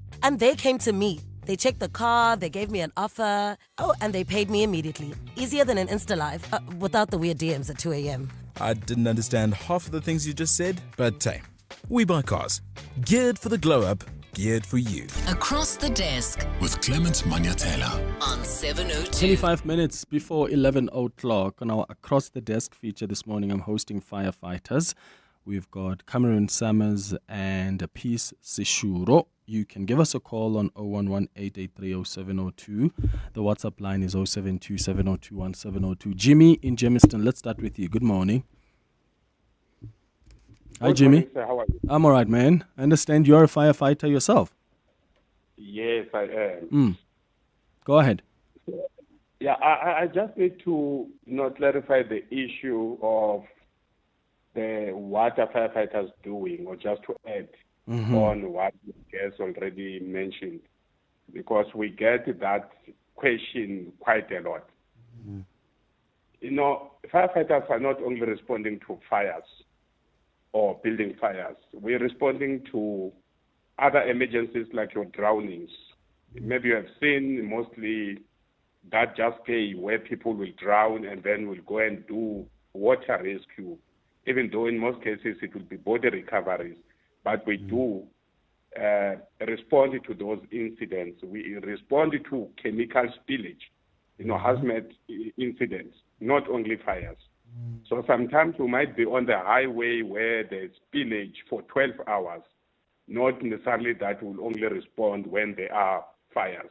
And we also do topography. We need to familiarize ourselves with the area that we are responsible for.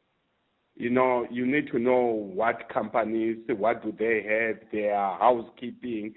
So you do that when there's no call, and we call that operational preparedness, so that whenever there are emergencies in those areas, you know where to find a hydrant that is working, what maybe that company is dealing with, so that when you respond, you dispatch rightful resources. And we also rescue people.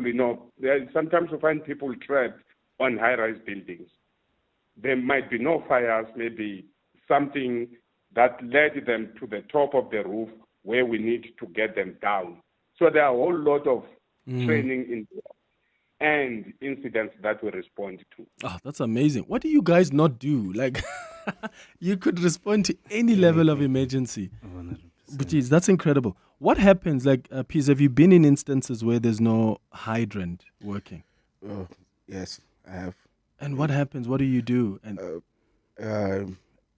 in our case, we have a tanker, a water tanker. So do you always, your trucks, all of them have obviously tankers?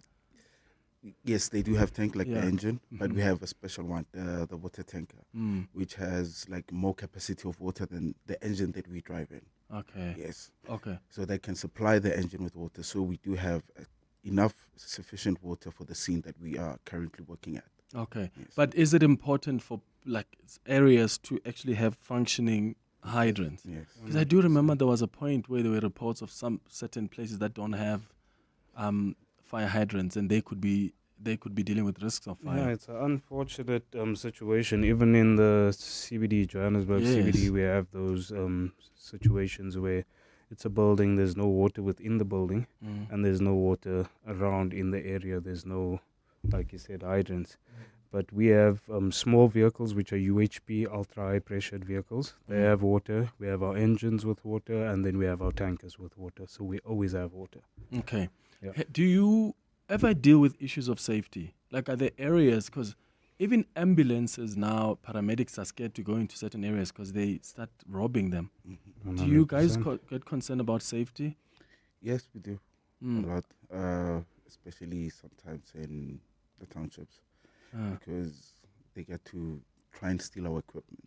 Can you imagine stealing equipment of people who are there to assist us? It's sad, and it does hinder our performance as well, because now we need to take somebody who's fully qualified to assist us in the job of fireman and leave him stationed at the vehicle to make sure nothing is taken. Oh, my goodness. It's sad, because we are there to assist in any way we can, but now we need to also then protect our own equipment. Okay.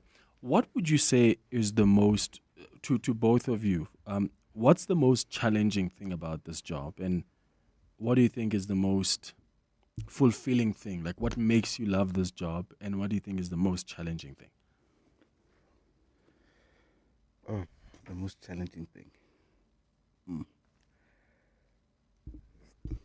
I would say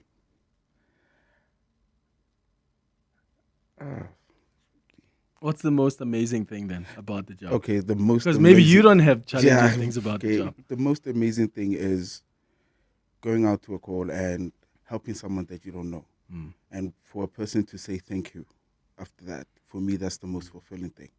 Yes. Yeah. For you, Cameron? For myself, the most fulfilling thing is obviously we don't expect to get to a scene. Your house is burning, and I don't expect to see a smile on your face. You're under distress. So the most fulfilling thing is knowing that I'm able to do something, and go over and above what I'm there to do, just to make sure that the person's okay, and putting your life before another. It's very fulfilling. Like I said earlier, I grew up quite tough, very naughty. So now just giving back daily, that's what keeps me going. Okay. And then the most difficult thing is the splitting your work from your family life. How demanding is this in terms very, of time? very demanding. Like, thank God I have a wonderful, supporting, loving and caring wife who understands. Yeah, she's my strength. She actually assisted me in finding a way to get home and still be a dad, even though I just saw 10 bodies, you know, or helped save somebody's life. So it is traumatizing in a sense, but then you're the only one that's there to assist. So you do it. How many hours do you guys work? Is it your standard 8 hours or? So it's standard hours, but then we volunteer another 12. So because of the voluntary, we work 24 hours on shift, 24 hours off shift. Okay. Yeah.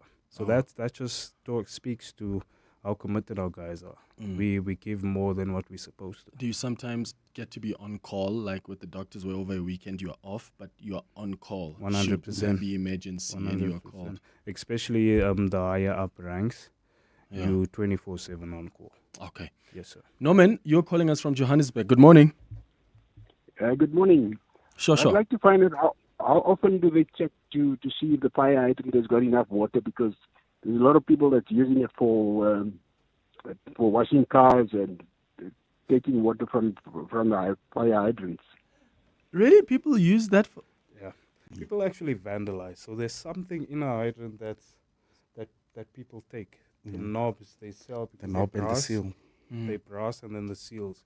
So I'm not sure why they do that. Or they just stuff them with junk. So before we manage to check if there's water, we need to open up and take out clean all it the junk. And so it's tough. Okay. But we check daily. That's 100%. And we do pinpoint which ones do not work, and it's reported to our senior management, and they deal with it from there. Okay. Hi, Clement. You are in the presence of real-life superheroes. Firefighters are the most determined people in rescue that I've ever worked with. I work in an SPCA, and there are times where we need their assistance. So you are in the presence of real-life superheroes, and kudos to you guys, and thank you for your service. Ralph in Boksburg. Hi, Clement and everybody there at 702. Man, to the two gentlemen, all I would like to say from my side is thank you so much for the great work. It's not a lot of people that actually get to say thank you. You know, I've never been in a case like that before, where maybe I'm stuck in a fire or there's some sort of emergency going on, but I always see them because I stay just close to a fire station in Cosmo City. I always see the gentlemen. So thank you guys so much for your great work. It's not, the real heroes are not usually appreciated or celebrated. So thank you so much. Morning, Clement. I've got a funny question to ask your firefighters. I see on the TV, like in movies, when there's a call and firefighters have to attend to a scene, they jump and they have to slide down a pole. They'll be sitting somewhere upstairs. Is that real or it's just Hollywood stuff? And if it's real, what is the reason behind them sliding down a pole? Why can't they be on the ground floor so that it's easy for them to access their gear? Walter from Cape Town. Thank you for that. Is it just in the movies or is it real? Unfortunately, it's not in the movies only. It does happen. It's real. Most predominantly in our city department. In the city of Johannesburg or Tshwane, for that matter, they have poles. And I'm not sure why, but I think it's for us to get quicker to our vehicles and to your bunker gear. And why we can't be on the lower level is because you'll usually have your food area there, your training area, your equipment's down there. So it's going to be a lot of stuffiness. Okay. So your quarters will be upstairs most of the time. All right. Robert Mulaudzi, also calling us from Johannesburg. Good morning. Good morning, Clement, and morning to the colleagues out there and 702 listeners. Sure. Go ahead. Yeah, I just wanted to appreciate you, what you have done, the platform which you are giving us, as firefighters, because we don't really have that opportunity to given to us to talk about what we do. Most of the times, communities are up in arms about us. Maybe it's either we are late or the vehicles didn't have water and things like that. So I really appreciate that you are able to actually talk about some of the, difficulties which you come across as firefighters, the environment which you work in, and of course some of the capabilities abilities which someone is supposed to have to be in the fire service. But I actually wanted to highlight the issue of other responsibilities or specialization in the fire service. You've got like what my colleague Jimmy spoke about, that there are other specialization which one can take. Like for instance, you can specialize in aquatic rescue unit where you respond to water-related emergencies. You can also do urban search and rescue where you're attending to like building collapse. I mean, most of our rescue technicians in South Africa have been invited to other areas like Algeria, the Philippines, where they were assisting when there's like earthquakes and other emergencies in those areas. Yeah. And then now the fire service also now it's investing mostly on community empowerment because the communities need to understand what is it that they can do before my colleagues who are in studio will respond to those emergencies. What do you do?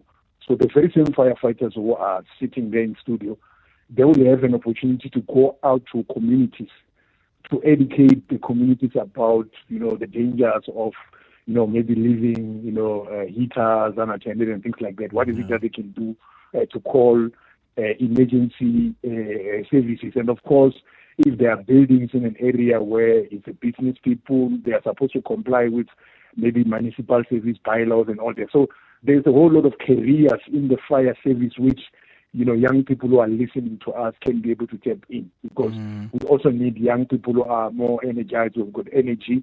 And fire service, most importantly, it's a career where you have to go to school.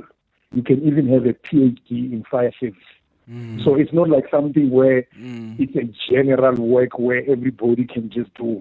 It's a specialized career where you have to be trained and know what you are doing. It's not something where you can just get somebody here. So people are able to go out to school. Like for instance, in South Africa, TUT, the University of in Tshwane, it's most of the and other colleges or institutions are actually making sure that fire is professionalized. We go out there and learn more so that we are able to render our service internationally. Because most of the guys or firefighters who are operating in South Africa now, they are capable to working anywhere in the world. Amazing. Yeah, Robert, thank you so much for calling. Robert Mulaudzi is actually the spokesperson for the city of Johannesburg Emergency. We've spoken to him many times when there are these accidents and disasters that happen. Thank you so much for your call. It's 11 minutes before 11 o'clock. More of your calls and WhatsApps when we return. My friend always says, not my problem, bro. But what if it was your sister, your mother, your daughter? Gender-based violence is everyone's problem. And good men don't look away. If you see abuse, don't be silent. Report it. Call the SA Police on 10111 or the GBVF Command Center on 0800 428 428. Strong men protect. Strong women stand up. Together, we can end gender-based violence and femicide.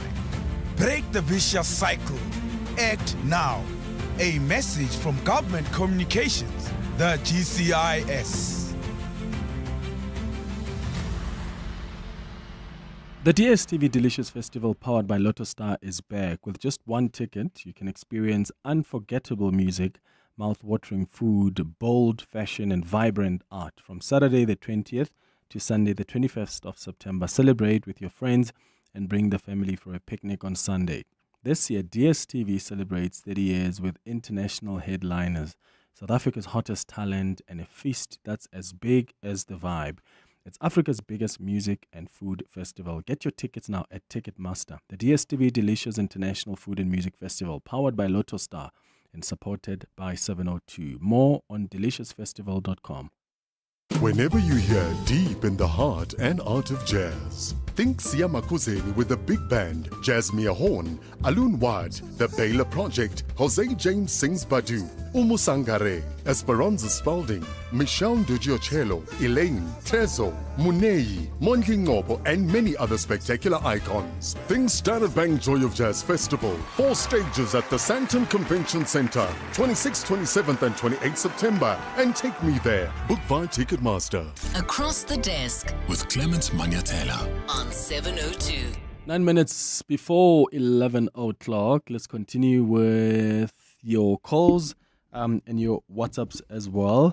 In fact, let me start with the question from earlier on from someone who wanted to know, peace, because you've also you're still new here, what would be your advice to a young South African out there who might want to follow in your footsteps and also wants to be a firefighter? What advice would you give them? I would say they would have to be brave at first and willing to go all the way beyond to save someone else's life or someone else's property, because it takes courage to enter a burning structure of a person that you don't know and try to stop the fire or save a person who's entrapped. Be brave and be willing to go all the way. Selma in Rudeport, hi. So, hello, Clement. Hi, Selma. I just want to know, do they still have civil defense organizations that are attached to these fire brigades? Because years ago, in the 70s, shows you how old I am, I'm now 70 as well, I was an adrenaline junkie, and I belonged to the civil defense at Randburg Fire Brigade. I trained my first day through Red Cross right up to gold medal, and then at the Randburg Fire Brigade we had a specific fire instructions. We went for classes, and then we had to write an exam to pass, and we had to do actual training like climbing up the training tower and things like that, and learning how to use the hoses and roll them out, and give your fire on signal and all that sort of stuff, and how you had to insert what side of voice. They used to say female faces fire, but anyway, never mind. So what is important is, and we also did radio operators substation course that we also had to write an exam on, so that we could actually, when we go out on the ambulances, are allowed to transmit our calls on the the shortwave radio, whatever you want to call it, that they transmit on. And also the rescue courses that we had to climb up and down with full kit and your your firefighting gear and your tunic, the whole thing, and your jump kit, and you had to climb up. In the olden days, there was a Duro sandwich there that eventually became the lake of clear of Brightwater Commons. But anyway, so that was great fun, and it taught me a hell of a lot.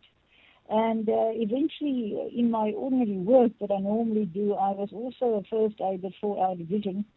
And eventually, I also got trained as a safety and health rep, where you learn about spotting all sorts of things that are not safe around you in your business or in your building or whatever. Okay, so civil defense training then, is that still a thing in Is that offered, civil defense training? Firefighters? I think a lot has changed since then, but I speak under correction. Yeah. In the government, it could still be. Mhm. But like, I just think I need to highlight the fact that there people who are interested in the career or in anything that you have an interest in, most places will not chase you away. They have an open door policy. If you're really interested, make effort, make the means to go there. Like if you rock up at a fire station, we sometimes have ride-alongs. In that day, somebody might have never wanted to be a fireman, but just riding along in that day and Experiencing then that, you know? Yeah. So that is very important. Like we have situations where we go to schools and different places to educate people more, especially our youngsters who are in school. Absolutely. Hi, Clement. This is the Clement. Can you kindly ask your guests there that in a situation whereby in an informal settlement, because most of the time, more especially during winter period, that's when they experience shacks catching fire due to candles or whatever they might be having and heaters and that. Now, because of the informal settlement, the shacks are so close to each other and the roads are so narrow. How do they handle that whereby they have to go through the shacks and, to put out the fire? This is the from Kokatehone. Thank you. Thank you. How do you guys deal with that? We get as close as we can to the seat of the fire or the shacks that are involved, if I can call it as such. And most of the time we have our colleagues from the municipality there, and we work hand in hand, and we have enough hoses, we have enough equipment to get to the seat of the fire. And unfortunately, because it's a shack, once a fire has been active for a period of time, most of them have already fallen down. So there is access points to the seat of the fire. Cat B on the WhatsApp line says, Clement, thanks to the firefighters for their bravery and selflessness. Lindy says, Clement, what an intriguing topic. About 8 years ago, our thatched home took fire at the end of our street. After eventually putting it out, our daughter wanted to meet the firefighters. Tired as they were, they put her in the engine and they took pictures with her. Please, can you ask them there, how many women do they actually have in the force? Okay, in fire ops, we do not have female firefighters as yet. I do think senior management is working around that. I'm not sure why, but because we're a private brigade, I think we started with the strengths. Not saying females are not strength, but we started with the males just to get like a foundation. Yeah. And as we grow, I really do hope that soon we'll have females. But I do know in different municipalities there are female firefighters. Yeah. Well, Cameron Summers and Peace Sishiro, thank you so much for coming through. Thank you for This having was us. so It insightful. was an honor. So insightful, and we really appreciate the work that you do, running towards the fire when we are running away. Yes, sir. In fact, towards emergencies, because you do more than just firefighting. Thank you so much, guys, for coming for having through. us, sir. It's 2 minutes before 11. Your workday calls for more performance, more doing the impossible, more challenge accepted. Your weekends demand more excitement, more detours, more limitless living. And the new GWM P300 LS is where it all comes together. Bring it on in the new P300 LS with a 2.4 turbo diesel and 12.3-inch touchscreen from only $5,999 per month. Visit gwm.co.za for T's and C's and to book a test drive. GWM, go with more. Brought to you by GWM Finance, a division of Westbank and authorized financial services and registered credit provider. Dear Journal, trying to be an adult, day 3,274. Every time I go to a fancy birthday dinner, I'm reminded I'm just 5 fancy birthday dinners away from financial ruin. Note to self, don't make any more born in June friends. Recently removed from the family payroll? Get covered at pineapple.co.za. It's like 570 Rand a month, so it's 100% the insurance for you. Underwritten by Old Mutual Alternative Risk Transfer Insurer Limited, a licensed non-life insurer and authorized FSP. Premiums are risk profile dependent. And there you go, your favorite latte, hot and ready. You never disappoint. Listen, did you see that email? God, it's going down. Let's catch up later. Got another Zoom meeting. Oh, okay, cool. Later. Meet our audience. They are working, living their lives, sharing stories, and always listening. So if you're going to interrupt them, it better be good. Prime Media Broadcasting Sales. We help you connect with every productive, innovative, and dynamic individual in our audience. From the open plan office to the executive suite. Contact us at advertise@primemedia.co.za today. The 12th edition of the DSTV Delicious International Food and Music Festival powered by Lotto Star is here. Experience unbeatable vibes this heritage weekend at the Kyalami Grand Prix second on the 20th and 21st of September. On the 20th of September, catch Don Toliver, Questa, Inka Bizezo and more. Then on Sunday the 21st, don't miss the iconic Lauryn Hill on a 25th anniversary tour with special guests like Wycliffe Jean, YG Mali and Zion Mali, with Lyra, Mandisi Janchi, Zoe Mudi also performing on Sunday. Tickets at Ticketmaster. The DSTV Delicious International Food and Music Festival powered by Lotto Star and proudly supported by 702. This is EWN. Good morning, I'm Sfiso Zulu. Transnet's plan to open its rail network to private operators is gaining traction, with 11 train operating companies granted access to the system. Out of 25 companies that apply to use state-owned rail infrastructure to transport minerals, 11 have been shortlisted to move forward to the next round of negotiations. The state currently moves about 160 million tons of cargo every year through its rail network, but it requires support from the private sector to handle an additional 90 million tons. Addressing the media today in Pretoria this morning, Transport Minister Barbara Creecy announced the selected companies will be allocated slots across Transnet's 41 routes. New entrants who have met the requirements will receive conditional award letters outlining award conditions, including the need to complete the Railway Safety Regulator's permit applications, rolling stock readiness, securing port offloading capacity, and other operational processes. SA Steel Mills employees who have not been paid for more than 7 months are picketing outside the Industrial Development Corporation offices in Sandton this morning. The company is in a business rescue process and it has requested for expressions of interest from potential buyers. This is the second time that the employees impacted by the almost year-long process are picketing at the IDC. Metal Workers Union NUMSA, representing the 700 affected workers, will hand over a memorandum of demands to call for the IDC to intervene. NUMSA spokesperson Pagamile Hlubi Majola. The IDC is the shareholder at SA Steel Mills. And right now, SA Steel Mills is currently under business rescue. Our members are very frustrated because this business rescue process is taking very long and seems to be no end in sight. Controversial crime intelligence boss Dumisani Khumalo will this morning make submissions before the Pretoria Regional Court in a bid to return to work. Khumalo was arrested alongside 6 other senior officials last month for alleged corruption and fraud. The case is related to the appointment of 30-year-old Dineo Mukwele to an executive position at Crime Intelligence last year, despite her having no policing capabilities, knowledge or skills. Oren Singh reports. Crime Intelligence head Dumisani Khumalo and 3 of his 6 co-accused implicated in a fraud and corruption scandal will make submissions to the Pretoria Regional Court this morning to have their bail conditions amended. Khumalo and 5 senior crime intelligence members stand accused of colluding in appointing 30-year-old Dineo Mukwele last year as a brigadier for a highly specialized division within crime intelligence responsible for national covert operations, despite her not having any previous policing skills or qualifications.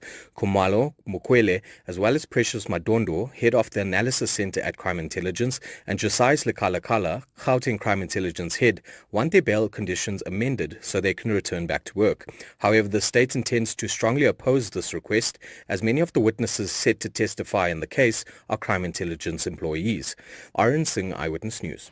And at least 15 people have died in a landslide near the Guinea's capital, Conakry. The landslide happened on Wednesday after heavy rainfall, but teams are still searching for missing people who could be buried under the rubble.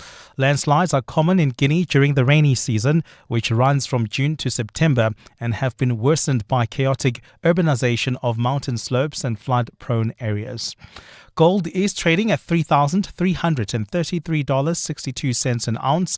The rand is at 17.71 to the dollar, 23.76 to the pound, 20.56 to the euro. Brent crude oil is at $67.54 a barrel. And in the traffic in Kempton Park, we've got delays on the R21 North between the OR Tambo interchange and Atlas Road due to an earlier accident while traveling on the N1 South towards the Grasmere Toll Plaza. Some delays there, about a 15-minute hold up just as you approach the toll gate. Please be on the lookout there. A fine Friday in store for Gauteng. The temperatures will peak at highs between 28 and 29. The top story in EWN this hour. Transnet plans to open its rail network to private operators, and that plan is getting traction with 11 training operating companies granted access to the system. EWN, in touch, in tune, and independent. For the latest, visit ewn.co.za or download the EWN app.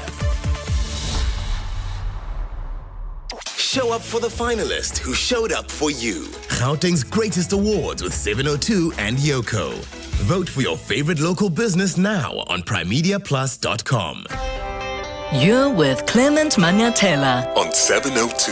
Let's walk the talk. Streaming on the Prime Media Plus app. DSTV channel 856. 92.7 and 106 FM.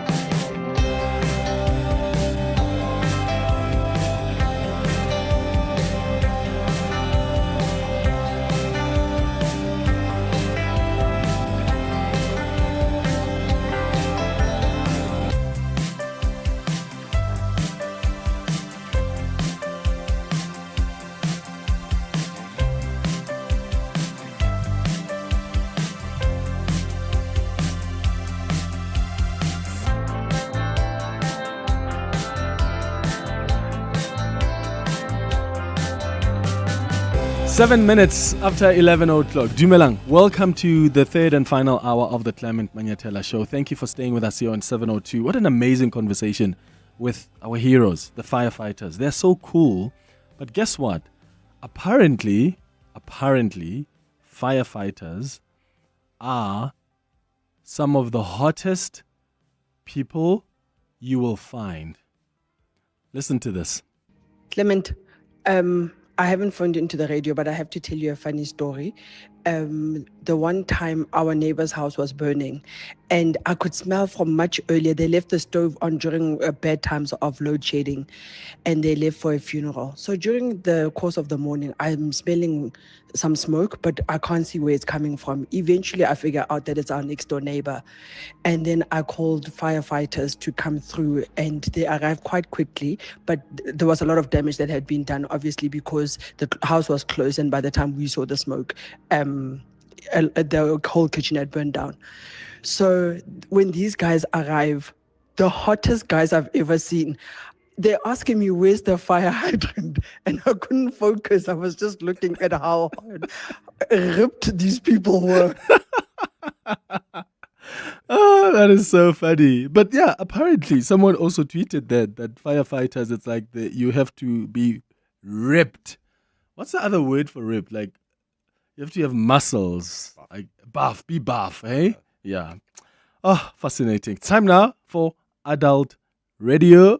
No kids allowed. Time for our relationship and sex feature. Relationship issues. Relationship talk. On 702. And on our relationship and sex feature this morning, we are talking about sex for men over 50. If you remember, a few weeks ago, we focused on sex for women over 50 because we know what happens to women's sex life when they enter their 40s. Apparently, it gets more exciting. That's the best time. But what about when they enter their 50s? Like, how do they keep their sex life going as women in their 50s? And that's what we discussed. You can go check out the podcast if you missed that conversation. And there are a number of men who are calling us and saying, yeah, but why are you only talking about women? Why are you not talking about us as well? Because we've got our own issues when we enter our 50s. So today, we are focusing on men over 50. Because when it comes to men's sexual health, turning 50 does not have to be the end of intimacy. It's natural for men, of course, to notice changes in their sex drive. Maybe you're noticing changes in your performance as you age. Whether it's due to health conditions or, I don't know, medications, the stresses maybe of life. Those changes may include struggling with arousal. Maybe you are struggling with maintaining an erection or ejaculation. But as men age, the stress and the pressures of everyday life can also create a barrier to your sex life. But these shifts don't mean men must resign themselves to somehow a less fulfilling sex life. When you are over 50, you can still continue to enjoy rich and satisfying intimacy well into your later years. In fact, many older adults remain sexually active and they are still fulfilled, even in their 70s, 80s, and apparently even beyond, right? And it's more than just physical pleasure. A healthy sex life is both fulfilling and good for other parts of one's life, such as physical health and self-esteem. So we've invited someone who probably knows more about this, like more than any one of us, Professor Shingai Mutambirwa, who is a urologist and head of department at the Dr. George Mokari Academic Hospital. Professor Shingai, welcome back to the show. Good morning. Morning to you as well. And first of all, I must admit that your guests were very hot. You can confirm? I can confirm. You can confirm that. I can confirm. Okay, so we spoke about women and sex in their 50s, and I have to tell you that I remember saying to my guest at the time, I was like, I'm so impressed. Like, there were lots of women who are in their 60s, 70s who were like, I'm having an amazing sex life. Yeah. And they've taken control, and I was so proud. I was so happy to hear that. And we'll hear with men, what they're concerned about. But let's start just with the foundational things. Does our sex life change as men as we enter our 50s? Like, does it get exciting? Does it start declining? What are the changes? Okay, I'm going to start off by just stating that when you look at people's health, it's not about not the chronology, how old they are. It's about the way they are physiologically. For example, I've got some patients who are in their 80s and they look like they're 50. I've got some guys in their 30s who are looking like they're 60. And it's mainly because of a lot to do with our health and general, because remember, sexual health is related. Like I'm 35 and I look 20. You look less than that. It's just the beard, the paint-on beard. when I dye my beard. That's true, but that's exactly the point. You can actually look at your peers and you can actually tell that there's an issue. So I think, first of all, make sure that you don't have to just accept age as a problem for anything, not only for your sexual health, but for every part of your health. But if we look at the data, as we're going to science, the so-called best sexual prowess for guys is between the ages of 18 and 22. Which I find unfair because I'm probably not even having sex at that age. Yeah. Still trying to figure it out. Well, a lot of people aren't, and that's the whole point. But I think I'll give you the physiology of that as well. The reason why we say that is because guys, unlike females, we don't get multiple orgasms. Okay, and orgasm is one of the major factors for a lot of people when they're having a relationship. Or there's a difference between orgasm and ejaculation. Ejaculation, right? Yeah. Now, orgasm is the feeling the ejaculation is related to orgasm. It's a mixture of the both. But the point is that when a female gets sexually stimulated, it's a little bit more of a plateau. It takes time. Like they say, an angry guy can have sex, but an angry woman will never have sex because they need to have the foreplay, get to the point where they get to a peak. And at that peak, they can then have orgasms, which are very similar to male orgasms. There are lots of muscles involved and stuff like that. And they can have multiple ones of those. Now, guys will say, oh, no, I've had multiple orgasms. But the reality is that when we get an erection, all that's happening is a lot of blood is rushing into our spongy tissues of the penis called the corpora. The blood is not allowed out. And when you have orgasm, whether you like it or not, there's a chemical called noradrenaline, which is released. It's the same similar to the chemical for fight or flight. And it squeezes down on your blood vessels and stops the blood going into the penis. Now, to get your next erection, you need to break down that chemical. And between the ages of 18 and 22, that could be a couple of seconds, maybe or less. And that's why some guys, oh, no, I can have multiple. No, there weren't multiple orgasms. There were multiple re-erections to get orgasm. And unfortunately, as we get older, there's always going to be wear and tear. And by the time you reach, if you're lucky enough to reach 80, the breakdown of that product, of the noradrenaline, can be up to 30 days. You see, so it's a little bit, that's where the idea that men's best sex is around that time comes from. And I would sort of contend, like you're contending, that that's not really true. I think we must remember that sexuality is not just about the biology, about the erections.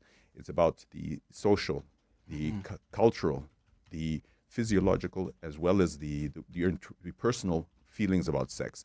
So I think we need to remember that all of these are going to make an impact on us. And fortunately, as we get older, often we start having different changes in our life skills. For example, when you're in younger age, you're probably looking at school, you're rushing around, you're under a lot of pressure.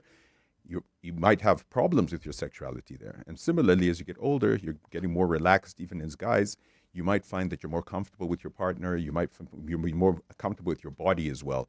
But I think one of the biggest issues for guys is that we often spend too much time trying to compare ourselves to other people of similar age or younger ages to try to make a determination of how our sexuality is. And I think that puts the impact, and I would really push that the biggest impact for guys over 50 is the psychology, the way they're thinking about their sex. Because the more you start stressing, oh no, is my penis big, or am I lasting long enough, or watching too much porn or pornography?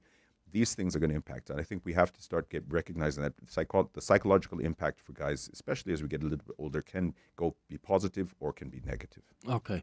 And what are the changes that normally people experience as they enter 50?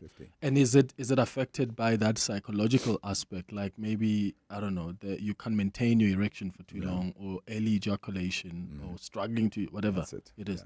Yeah, unfortunately, all bodies are like machines. They do have their wear and tear, and for our purposes, the biggest impacts for sexuality are going to be for guys erections and the libido, the feeling for having sex. Okay. Now, if we break it down very simply, the erections, we've got their blood vessels which are pushing blood into the spongy tissues. As we get older, regardless of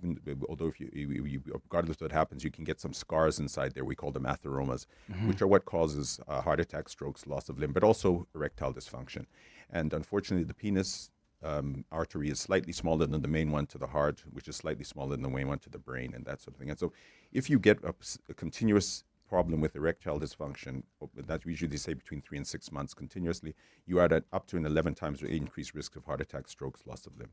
And those scar tissues can be prevented, though. And it's your big 5 as usual. A bit of physical activity. Be careful with your diet. Not smoking. I'm not going to pontificate. The psychological stress, and then excesses of, for example, things like wine and beer, which is my forte. But the point is, all of these things can predispose you to things like high blood pressure, sugar diabetes. And sugar diabetes, high blood pressure, all of these things are not about sugar. They're not about diabetes. They're not about fat. It's about damage to the inside skin coating of your blood vessels, causing these atheromas if they get damaged. So again, the important thing for erections, at least, is to make sure that you live a relatively healthy lifestyle. Now, libido is mainly, for our purposes, it's psychological, but it also is very dependent on a specific hormone in our body, testosterone.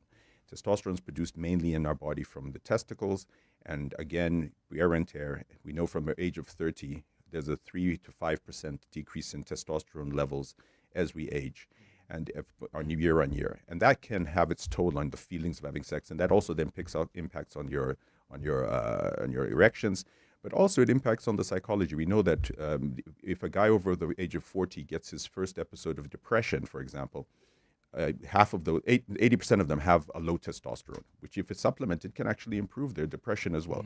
So I think all of these things need to be related. But the thing is that it's a matter of integrating the different aspects of it, because if we just focus just on penetration and things, there are other aspects, for example, touching, feeling. Not having penetration is not the only important thing. Tantric sex. Yeah, there's a lot. Yeah. So, okay, 011-883-0702. I want the gents to also share their experiences with us.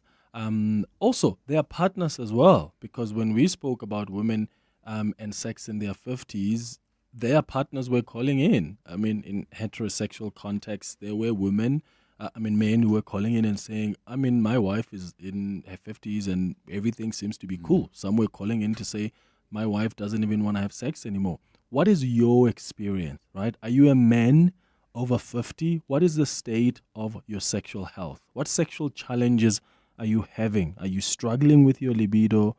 Are you struggling with maintaining an erection or some ejaculation? Are you struggling with arousal? Or are you good and you're still able to do several rounds even at your age? It's 20 minutes after 11. We'll come back with your calls on 011-883-0702. WhatsApps on 072-702-1702. If you have a partner who's over 50, you want to share that experience with us as well, you're welcome to do so. Be in the right place at the right time with Betway's jackpot slots. Stand to win your share of millions of rands in cash every week. Bet on selected slots every Thursday and Friday night between 7 and 10 p.m. and you could be our next big winner. The more you play, the more chances to win. Get way more only at Betway. Terms and conditions apply. Betway is licensed by the Mpumalanga Economic Regulator. No persons under the age of 18 are permitted to gamble. NRGP counseling line 0800 006 008. All events are fixed odds betting games. At the heart of global conversations shaping the future, Africa's voice matters more than ever. As Africa's largest bank by assets and lead sponsor of the B20 Summit, Standard Bank Group is proud to spotlight the continent's growth partnerships and potential on the world stage. Through informed dialogue and powerful partnerships, Standard Bank is driving sustainable growth where it matters most. Standard Bank is an authorized FSP and registered credit provider. Hi everyone, I'm Dean McPherson, the Minister of Public Works and Infrastructure. Since I was appointed just over a year ago, we've laid a firm foundation in the department, and after tabling our 7.6 billion rand budget for growth, we're now turning plans into action. That means that we're moving government departments into our own state-owned buildings to save you billions of rands in rent.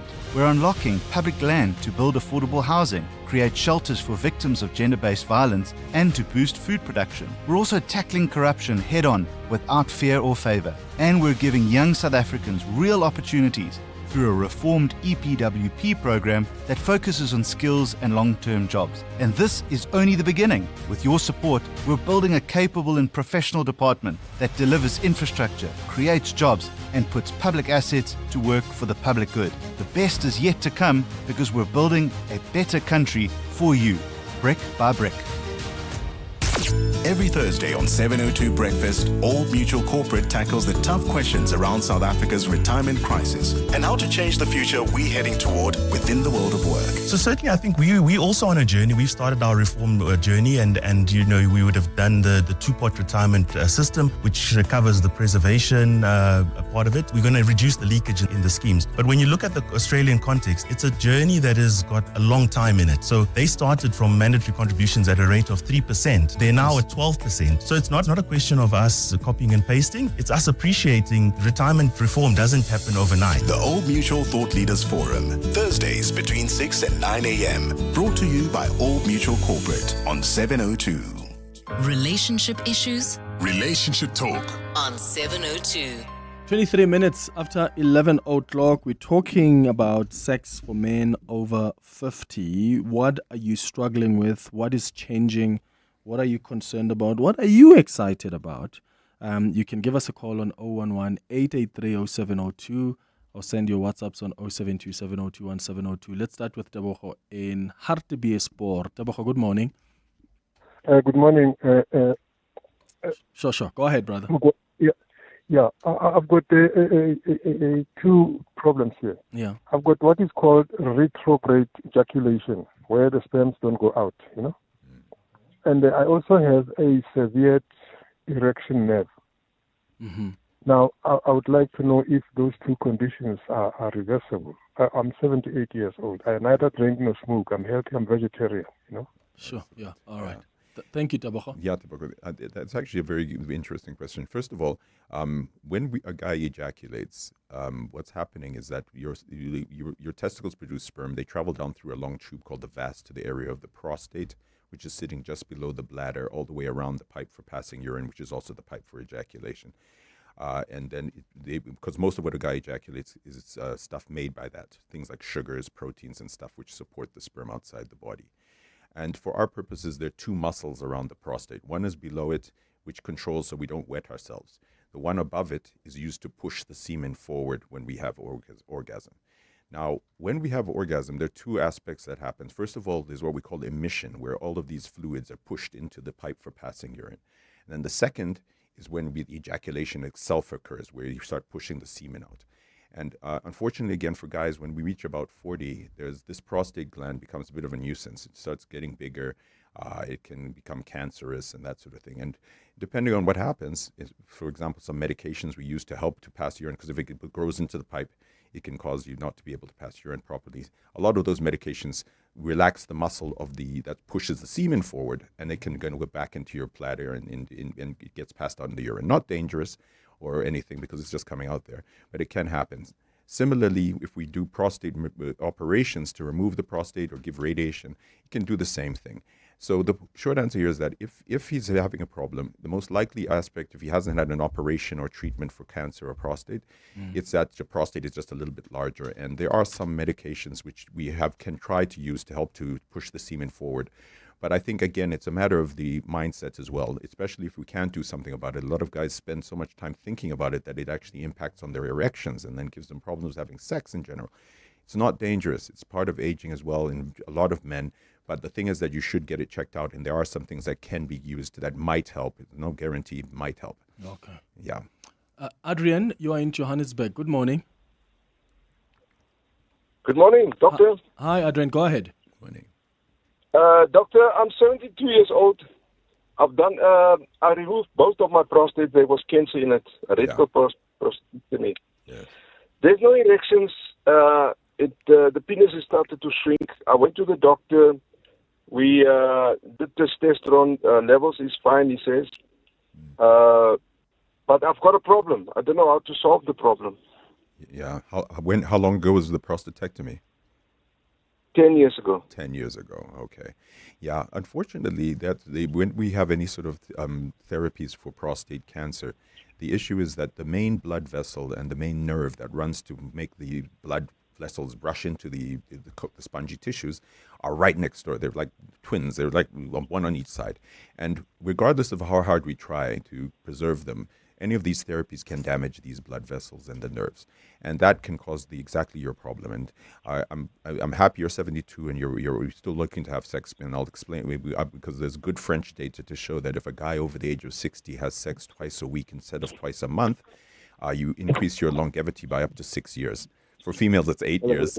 And so I always encourage any patient who's at any age, please do sex. Sex is a form of exercise. It's excellent stuff. Now, the mainstay of therapies for our purposes are going to be some medical ones and then some surgical ones. What the medical ones are, there are medications we call the PDE5s, which we often start to use early. These are the Viagras, the Vitras of the world, and all the generics, which are equally good, by the way, and they work very well. And using those can help because they also they help to relax the smooth muscle in the blood vessels and help to make the penis get better. But the point is they don't always work. So the next step is often to use what we call injectables. These are some things that they use a slightly different chemical, but you have to inject it into the spongy tissue before you try to have sex. It then increases the blood flow and helps with that as well. There are also things like we call Vacurect. These are not Vacurect, I mustn't use trade names, sorry, but penile pumps, which can actually suck blood into the area and help with that as well. And then there are other things which we're also using. There's a lot of newer stuff that's on the market, that's good, not in the market, but it's coming out soon, that are medical that can help in the future. But I think if you've been 10 years out, the chances of all of these, especially if the penis has shrunk a bit, because it can happen, particularly after the operation, is to consider going for a penile prosthesis. This is essentially an artificial penis, which we put some tubes into where the spongy tissues are and take out that area, and then we can pump up the area. And we can then whenever you need to have sex, you just pump in, then fluid goes, you get a good erection. And there are also some which don't need pumps, which you then can move back and forth, and they're called malleable. All of these work very well, but I think you need to, even your testosterone level, it's an important thing, and there's a lot of drama about using testosterone in prostate cancer. The reality, there's absolutely nothing to be worried about for the vast majority of people. But the point is that I think you need to just talk to your doctor about possibly just moving forward, because a lot of guys don't do these penile prostheses, but that is a very satisfying method of getting your erections back. Okay. Your urologist will do it, because I've got a doctor in Pretoria, urologist clinic. Yeah, great guys, and some of the best surgeons for these specific prostheses are there. The issue is going to be about cost. It depends on, because the prosthesis itself is anywhere up to 100 grand or something, and the operation has to be done. But really excellent. But Pretoria Urology, like many of all the urologists in the country, they're excellent guys. You can definitely find help there. Okay, Adrian, all the best. Just before the headlines, there was a question as well. Hi, Clement, please can you ask the doctor there, does your penis shrink as you age? Because that's what I've noticed as I've just turned 60, and that's made me lose confidence during sex with my partner. Short answer is no. But the point is that your tissues can change, and in fact, some penises look larger as they get older, because the collagen gets more lax. But it's more about the erections, I think, and also the way you think about it, because often people think that there's an issue with their sexuality, and then when you don't get good erections, you think your penis is getting smaller. All right, it's 11:30, time for the latest in Eyewitness News headlines. We'll come back with more of your calls, more of your WhatsApps as well, as we talk about sex for men over 50. What's your experience? What's your experience with your partner as well, who's over 50? Mbali, good morning. Thanks, Clement. Good morning. Transnet's plan to open its rail network to private operators is gaining traction, with 11 train operating companies granted access to the system. Out of 25 companies that apply to use the state-owned rail infrastructure to transport minerals, 11 have been shortlisted to move forward to the next round of negotiations. The Gauteng Education Department has received nearly 740,000 Grade 1 and 8 applications for the 2026 academic year. This has been revealed during a briefing this morning, where the department has been giving an update on its online application process.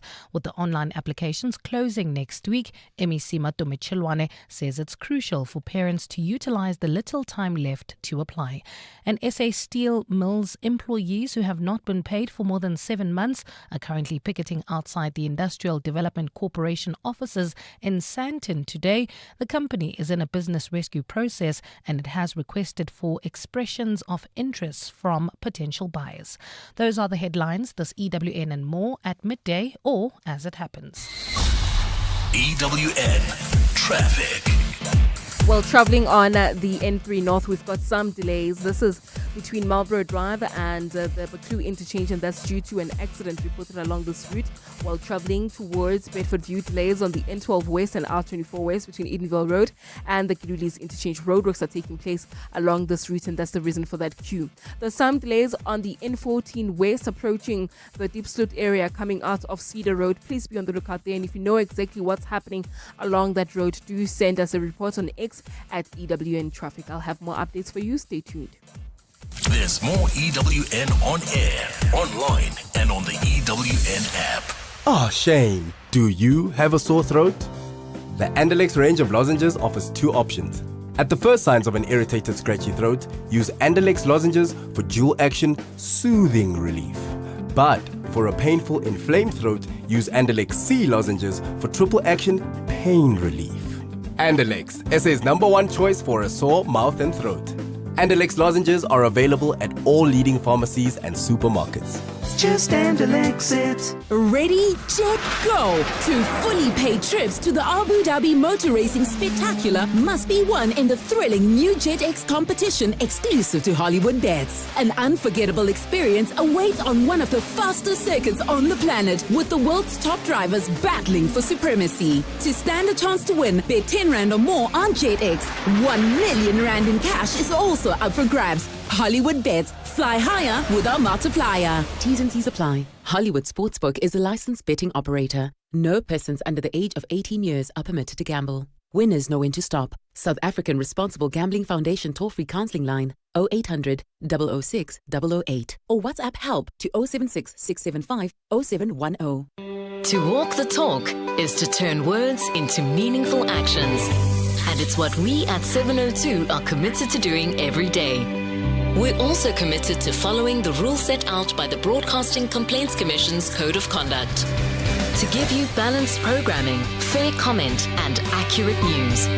But if we stumble along the way and you feel we're not living up to the code, let us know on comment@702.co.za.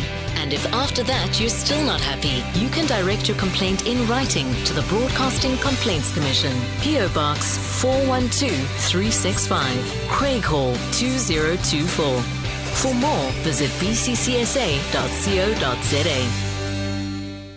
Relationship issues? Relationship Talk on 702. 25 minutes before 12 o'clock, we are having a conversation with Dr. Shingai, who is a neurologist and head of department at the George Mukhari Academic Hospital. And we're really talking about sex for men over 50. We focused on sex for women who are in their 50s or have entered their 50s, over 50s a couple of weeks ago. And today we're focusing on men. And I'm asking what your experience is as a man who is over 50. What's your sex life like? Are you struggling with arousal? Are you struggling with maintaining an erection, maybe early ejaculation? How's your libido at your age, whether you're 60, 70, 80, or maybe you just have been cruising, you're having an incredible time. And Dr. Shingai, someone mentioned on Twitter that Clement, Viagra is the way to go when you have entered your 50s or you're over 50. Is that the case, and what are really the benefits of a Viagra? Yeah. I think it's not the only way to go, but it is a very good choice. And we're using a trade name, but there are lots of generics of it. It's the chemical is called sildenafil, but there are other groups in this called the PDE5s or phosphodiesterase 5 inhibitors. What they're doing is they're relaxing the muscles around your blood vessels so that more blood can go through them. And so what they're doing is they're increasing blood flow, particularly when you're sexually stimulated to the penis. But because of that, they also have side effects, which are sort of bad in some people, where you can get a bit of a headache, you can get flushing if you've got, and you can get palpitations. The reason why this is happening, though, is only because there's an increase in blood flow to the area. Okay. None of them are dangerous, and they always have what we call tachyphylaxis, where the more you use it, the better it gets. Again, you have to consult your doctor. There's two main things. You shouldn't be taking anything with any of these PD5s. That's if you're taking a nitrate. Those are those things when you're in the movies where you see a guy having a heart attack and they put something on your tongue. It's helping to relax the blood vessels too, and it's in the same class as the PD5s. Okay. So it can cause a precipitous drop in blood pressure, which can kill some people, and that's actually what happened to a famous politician in one of the African countries. The other one is not to if you've had a recent heart attack or stroke or anything, because you shouldn't be exercising. But the reality is that all of these drugs, the PD5s, are super safe, super effective for the majority of people, 80-90% of people. And the nice thing about them is that we've actually published on this as well, that it actually can protect you from heart attacks, strokes, loss of limb, if you are not having two of those other things. And so we actually, some people are calling it the aspirin of the rich. All of this is actually it's retrospective data, which is not level 1, but we do know that it's good. They're good for you. So, and it's not just for older people. I've got guys who have type 1 diabetes, which has started in their early youth, and they have erectile dysfunction. Works like a charm for them, and you don't get addicted to them. It doesn't make you want to have more sex. It's not going to force you to go and have sex, and it's not only going to help an erection if you feel sexually stimulated. So what do you mean when you say it helps with an erection? Does it make it stronger? It can improve the strength of the Okay. erection. It can improve the chances of getting the erection. Okay. It can also shorten the period that we were talking about between where you ejaculate and get another erection. That's not what it's really indicated for, but the point is that it can help with that as well. So it's not a wonder drug, but it is super helpful. All right. Nazir, you're calling us from Lenasia. Good morning. Morning. Hi, how are you? Hi, I'm good, Nazir. Go ahead. Hello? Hi, Nazir. We can hear you. Yeah, I got a little. I take like very little ejaculate, right? Yeah. And sometimes I even make my partner tired, and then suddenly the feeling goes away. The problem. Okay. Yeah. So you take long to ejaculate, yeah, Nazir? Okay. Yeah. Yeah. Unfortunately, your problem is a little bit more complex than the one that is far more common, which is ejaculating too quickly.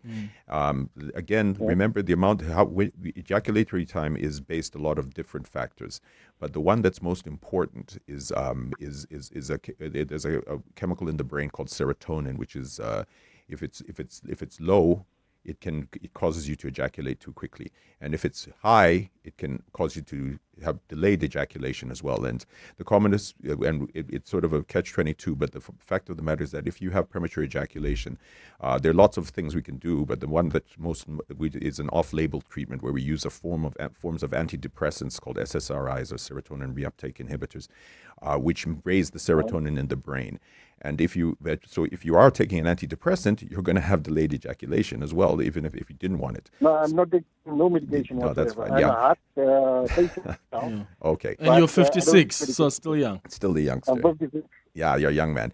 I would say if this has been going on for a long period of time and it's really bothering you, usually we need to do what we call biofeedback, which is using psychological methods to make you start being able to get to the point where you can have orgasm. Because we know if you're not on medications and you don't have anything that's causing the raised in serotonin in the brain or some other things, it often is related to the intimacy and how you intimate with your partner. So I think I would advise you to go and see a sexual therapist, who can then discuss it with you a bit more. But as I said, the premature ejaculation, which happens to about 80% of guys, and your situation is probably in about 3% of the population.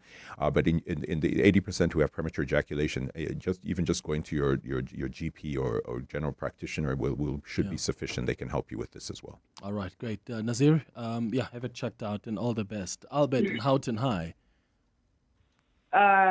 Good, Clement Sure. and team. How are you? Sure, and go ahead. Yes. Clement, I just need to ask, there's some herbal we are getting, and so I just sort of, pesu, whatever like that, and is it has no side effect after when maybe I don't want to use it, I stop using it. I just need to know that. Have you I don't used know it, what Albert? question is here. Pardon? Have you tried it, Mpesu? Yes, I did. And? No. It's okay. Okay. But I just need. I keep on using it. Yeah. It might have any Side effects. Okay, more worried about the side effects. Okay. Yeah, I think when we're looking at any of these therapies, and why I was even mentioning the PD5s, that they're so super safe, is that we need to make sure that safety is the most important thing when it comes to anything that we're using in our bodies, I would say. And that's why as a medical practitioner and as a scientist, I need to base it on data. I'm not saying that a lot of these things that are over the counter or M-Pesos are not good, but the point is that we haven't got great data for it. But M-Peso, for me particularly, because my mother did her PhD on this, I do have some good data on that. For our purposes, there are three types of erections. There's the psychogenic, the one that everyone thinks about, and we feel like having sex, and it sends a signal down to the penis, and you feel like having sex. Second is what we call nocturnal, which is where we get erections at night. That's mainly just to increase oxygen into the penis. And it's When you wake up?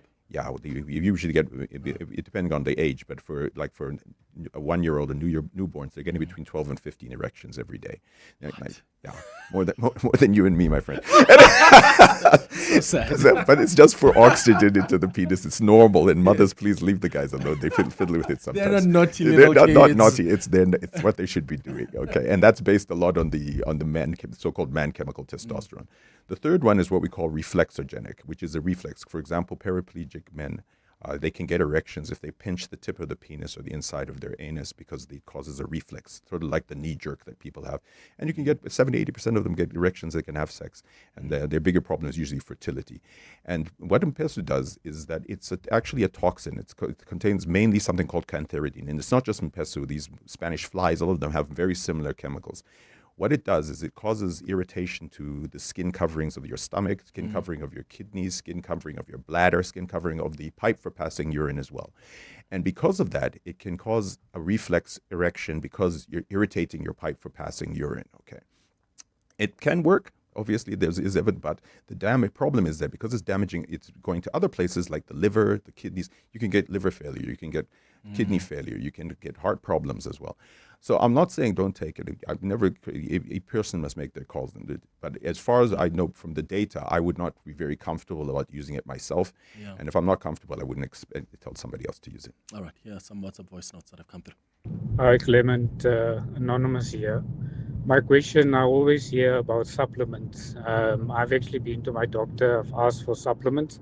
My doctor said no, he won't give that to me because apparently there's some dangers associated with testosterone supplements. And in my case, I inquired about it because of depression. Yeah, thanks. Great. So, We'll come to that. Let's hear another one. Okay. Morning, Clement. Pat here. I'm 61, but I know, actually, as many people say, I look between 45 and 50. Well, I gym the whole of my life. I'm fit, and coming to between the sheets, I hit all the corners. Yeah, just wanted to know, not sleeping enough do affect libido or erection. Can the professor elaborate more on that, please? Thank you. Hi, Clement. How safe is penis enlargement procedures after 50? May you please find out from the doctor there. Thank you. Okay. Let's take those first three. The supplements, not sleeping enough, and penis enlargement procedures. Thanks for writing it down because I'm getting forgetful with my low testosterone. Anyways, the point, the testosterone, the short answer for him, the data was all over the place. We used to say that no, testosterone is going to cause you problems, this, that, and the other. The reality is that we now have level 1 evidence that it is super safe for the vast majority of people. The trial called the Traverse trial, it showed that there was no increase in cardiovascular events. There was no increase in prostate cancer, which a lot of people worried. In fact, it looked like there was a bit of a decrease. And remember, this trial, we actually super selected patients who are at cardiac risk. Very safe, provided you're doing something which is taking it parenterally, which means that it's not going through the liver immediately, because that the ones that you buy over the counter called testosterone boosts and things like that, they can't really contain testosterone, because if they had testosterone, they would cause damage to the liver, causing to get clotting and stuff like that. But if you get it as a patch or an injection, or there are some tablets, but they don't work through the normal, they don't go through the bloodstream, they go through something called lymphatics. You can help. It's very good. So I think you must just talk to him and maybe just ask him for a second opinion to somebody who's interested in sexual health. Okay, not sleeping enough? Not sleeping enough, insomnia, sleep problems, big issue for everything, including decreasing your testosterone, decreasing your erections. Obstructive sleep apnea, which is a big name for our purposes of people who snore a lot and stop breathing, often related to obesity and overweight, which is a medical condition. Please let's not fat shame people. They must get therapies for it. But the testosterone, it can go down. Your libido can go down. You can get erectile problems because of that. Okay. Penile enlargement. There are only 3 ways you can increase your penis size, not by creams or things like that. One is by regularly using it. Second is by regularly using it. Yeah. The more you use it, the less you lose it, basically. So if you're having because you need the oxygen to go into the penis, okay, but not for too long. The second is if there are some devices where you can use which look like braces for the penis, and they just stretch it. You have to wear it for quite a long period of time per day, and it's quite bulky, but it does help. And we're usually using it for patients who have tremendous bends, but not really for enlargement, but it can. The third one is to do an operation, and the operation basically entails us. About half of the spongy tissues are buried underneath your bone in front there. We can cut a ligament there, pull it forward, inject fat around it. It looks longer when it's not erect. doesn't really work. But I can tell you, of all the operations, I tell my residents, never do the operation, because of all operations in the whole of medicine, the most sued operation is the penis enlargement, because your penis is generally fine, guys. Relax. I mean, take it easy, but if you want to go for that operation, I would not do it for you. I've only done about 8 in my whole career, and that's 35 years. Shoo. All right. Okay, let's take a quick break. It's 12 minutes now before 12 o'clock. Phineas, I see you. I'll start with your call after the break, and then we'll have some more WhatsApp voice notes. Aubrey Masango. Weekday evenings, 8 to midnight. I was listening to the news and certain authorities in Parliament talking about Operation Dudula. We also agree that it is not a desirable, neither is it a thing that we should encourage, that people should be taking the law into their own hands. I argue if government was doing their job in terms of looking after our borders in the correct way, we wouldn't have to deal with all of these different issues, as they enjoy life on the backs of the poor. And once again, I look to our political elite and I say, shame on you, you treacherous traitors. Aubrey Masango. 8 to midnight on 702. 702. Are you looking for the best savings on spectacles? At Specsavers, enjoy 1,500 Rand off when you get tested at South Africa's trusted and most established optical group. Get 1,500 Rand off all frames in store, or use your 1,500 Rand off on our leading lens enhancements, such as drive light lenses that reduce artificial glare whilst driving. Book online or call your nearest store today. Affordable eye care, Specsavers. T's and C's apply. Dear Journal, trying to be an adult at 3,469. Just had a fantastic 2-hour meeting. It was so productive that we accomplished nearly as much as I could have done with one well-written email.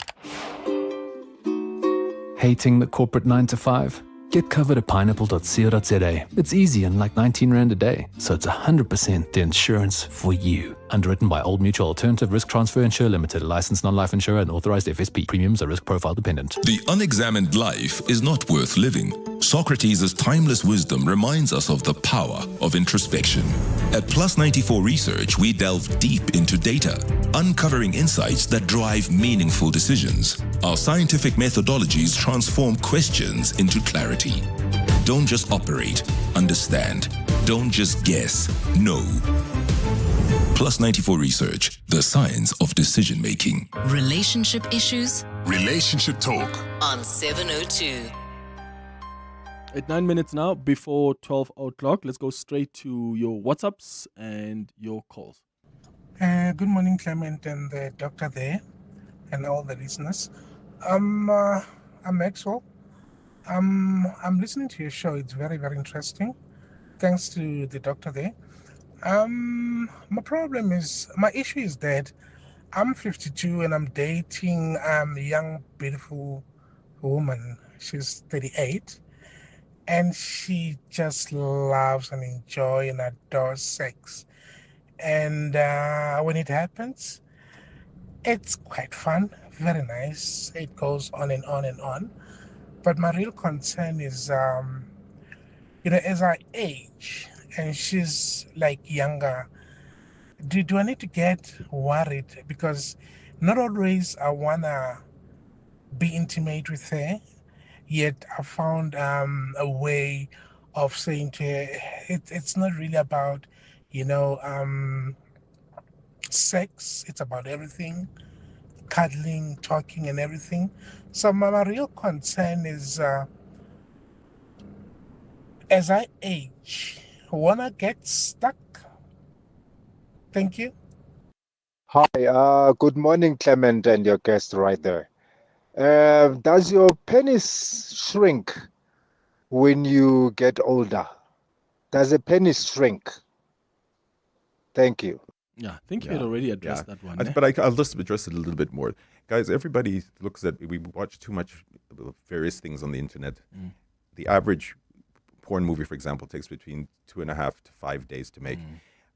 They're not lasting forever and ever. And on top of that, I'm sure they wouldn't Photoshop. Of course, they're Photoshopping these things. Fine, there is a bell-shaped curve. There's a part, some people will be bigger than others. But in general, you're not, especially when you go like to the bathroom and you're looking and checking each other. First of all, the guy's not erect usually, I would hope, unless there's something. Well, unless it's something swinging.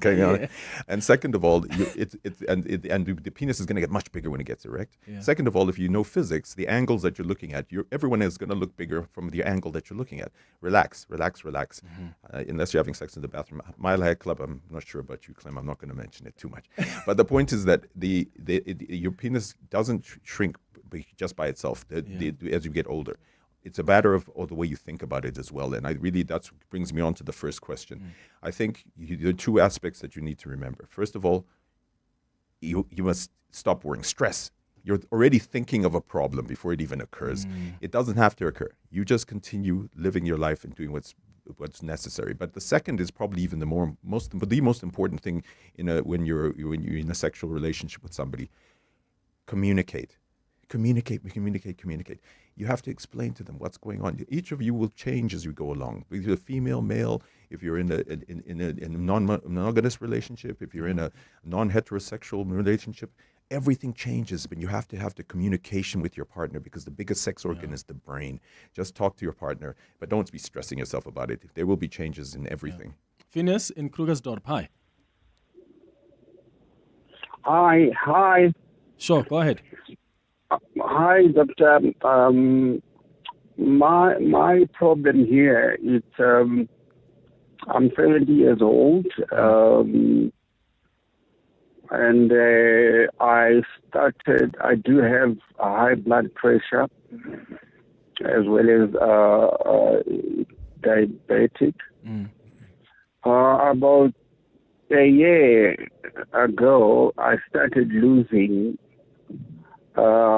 erection for more than 5 minutes, and it's coming down like that, and I don't know where can I actually visit Dr. Shanghai then, and maybe because my doctor gave me some other tablets, and they seem to be not working. Okay, got it. Yeah, I think the first step is that there's so many people who can work in this. There are lots of healthcare providers. Your GP is definitely the first person to go to. If you do need advanced, you can always find a way to go. But my main job is at a university government hospital, so I that's where I work most of the time. So I would say that if you do talk to your GP. If he's not comfortable going further, then go ahead. Just do remember one small thing though, is that the diabetes is a big issue, because the guy asked about testosterone earlier. We know that diabetic men, about 90% of them have low testosterone. It can impact on their improvements of diabetic control and various other things as well. And on top of that, there's even evidence to show that these new drugs for the weight loss can also help with that as well. Okay, Charles says, hi Clement, I'm 60 and for reasons not relevant, I'm having sex again after a drought of about 10 years. I'm taking enhancements pills from a reputable adult store, which keep me erect. My problem is achieving orgasm though. Sex feels great, but the sensation doesn't build to the point I go over the edge. Is this because of age? Are there any creams or lotions that can increase sensitivity on my penis? The short answer is there's no good evidence for that. I think, again, you need to get to the core of the issue, and that's going to be the brain. You have to assess what's going on. Remember, if you're also, I don't know which supplements he's talking about, but they're the injectables, there's the tablets and various other things.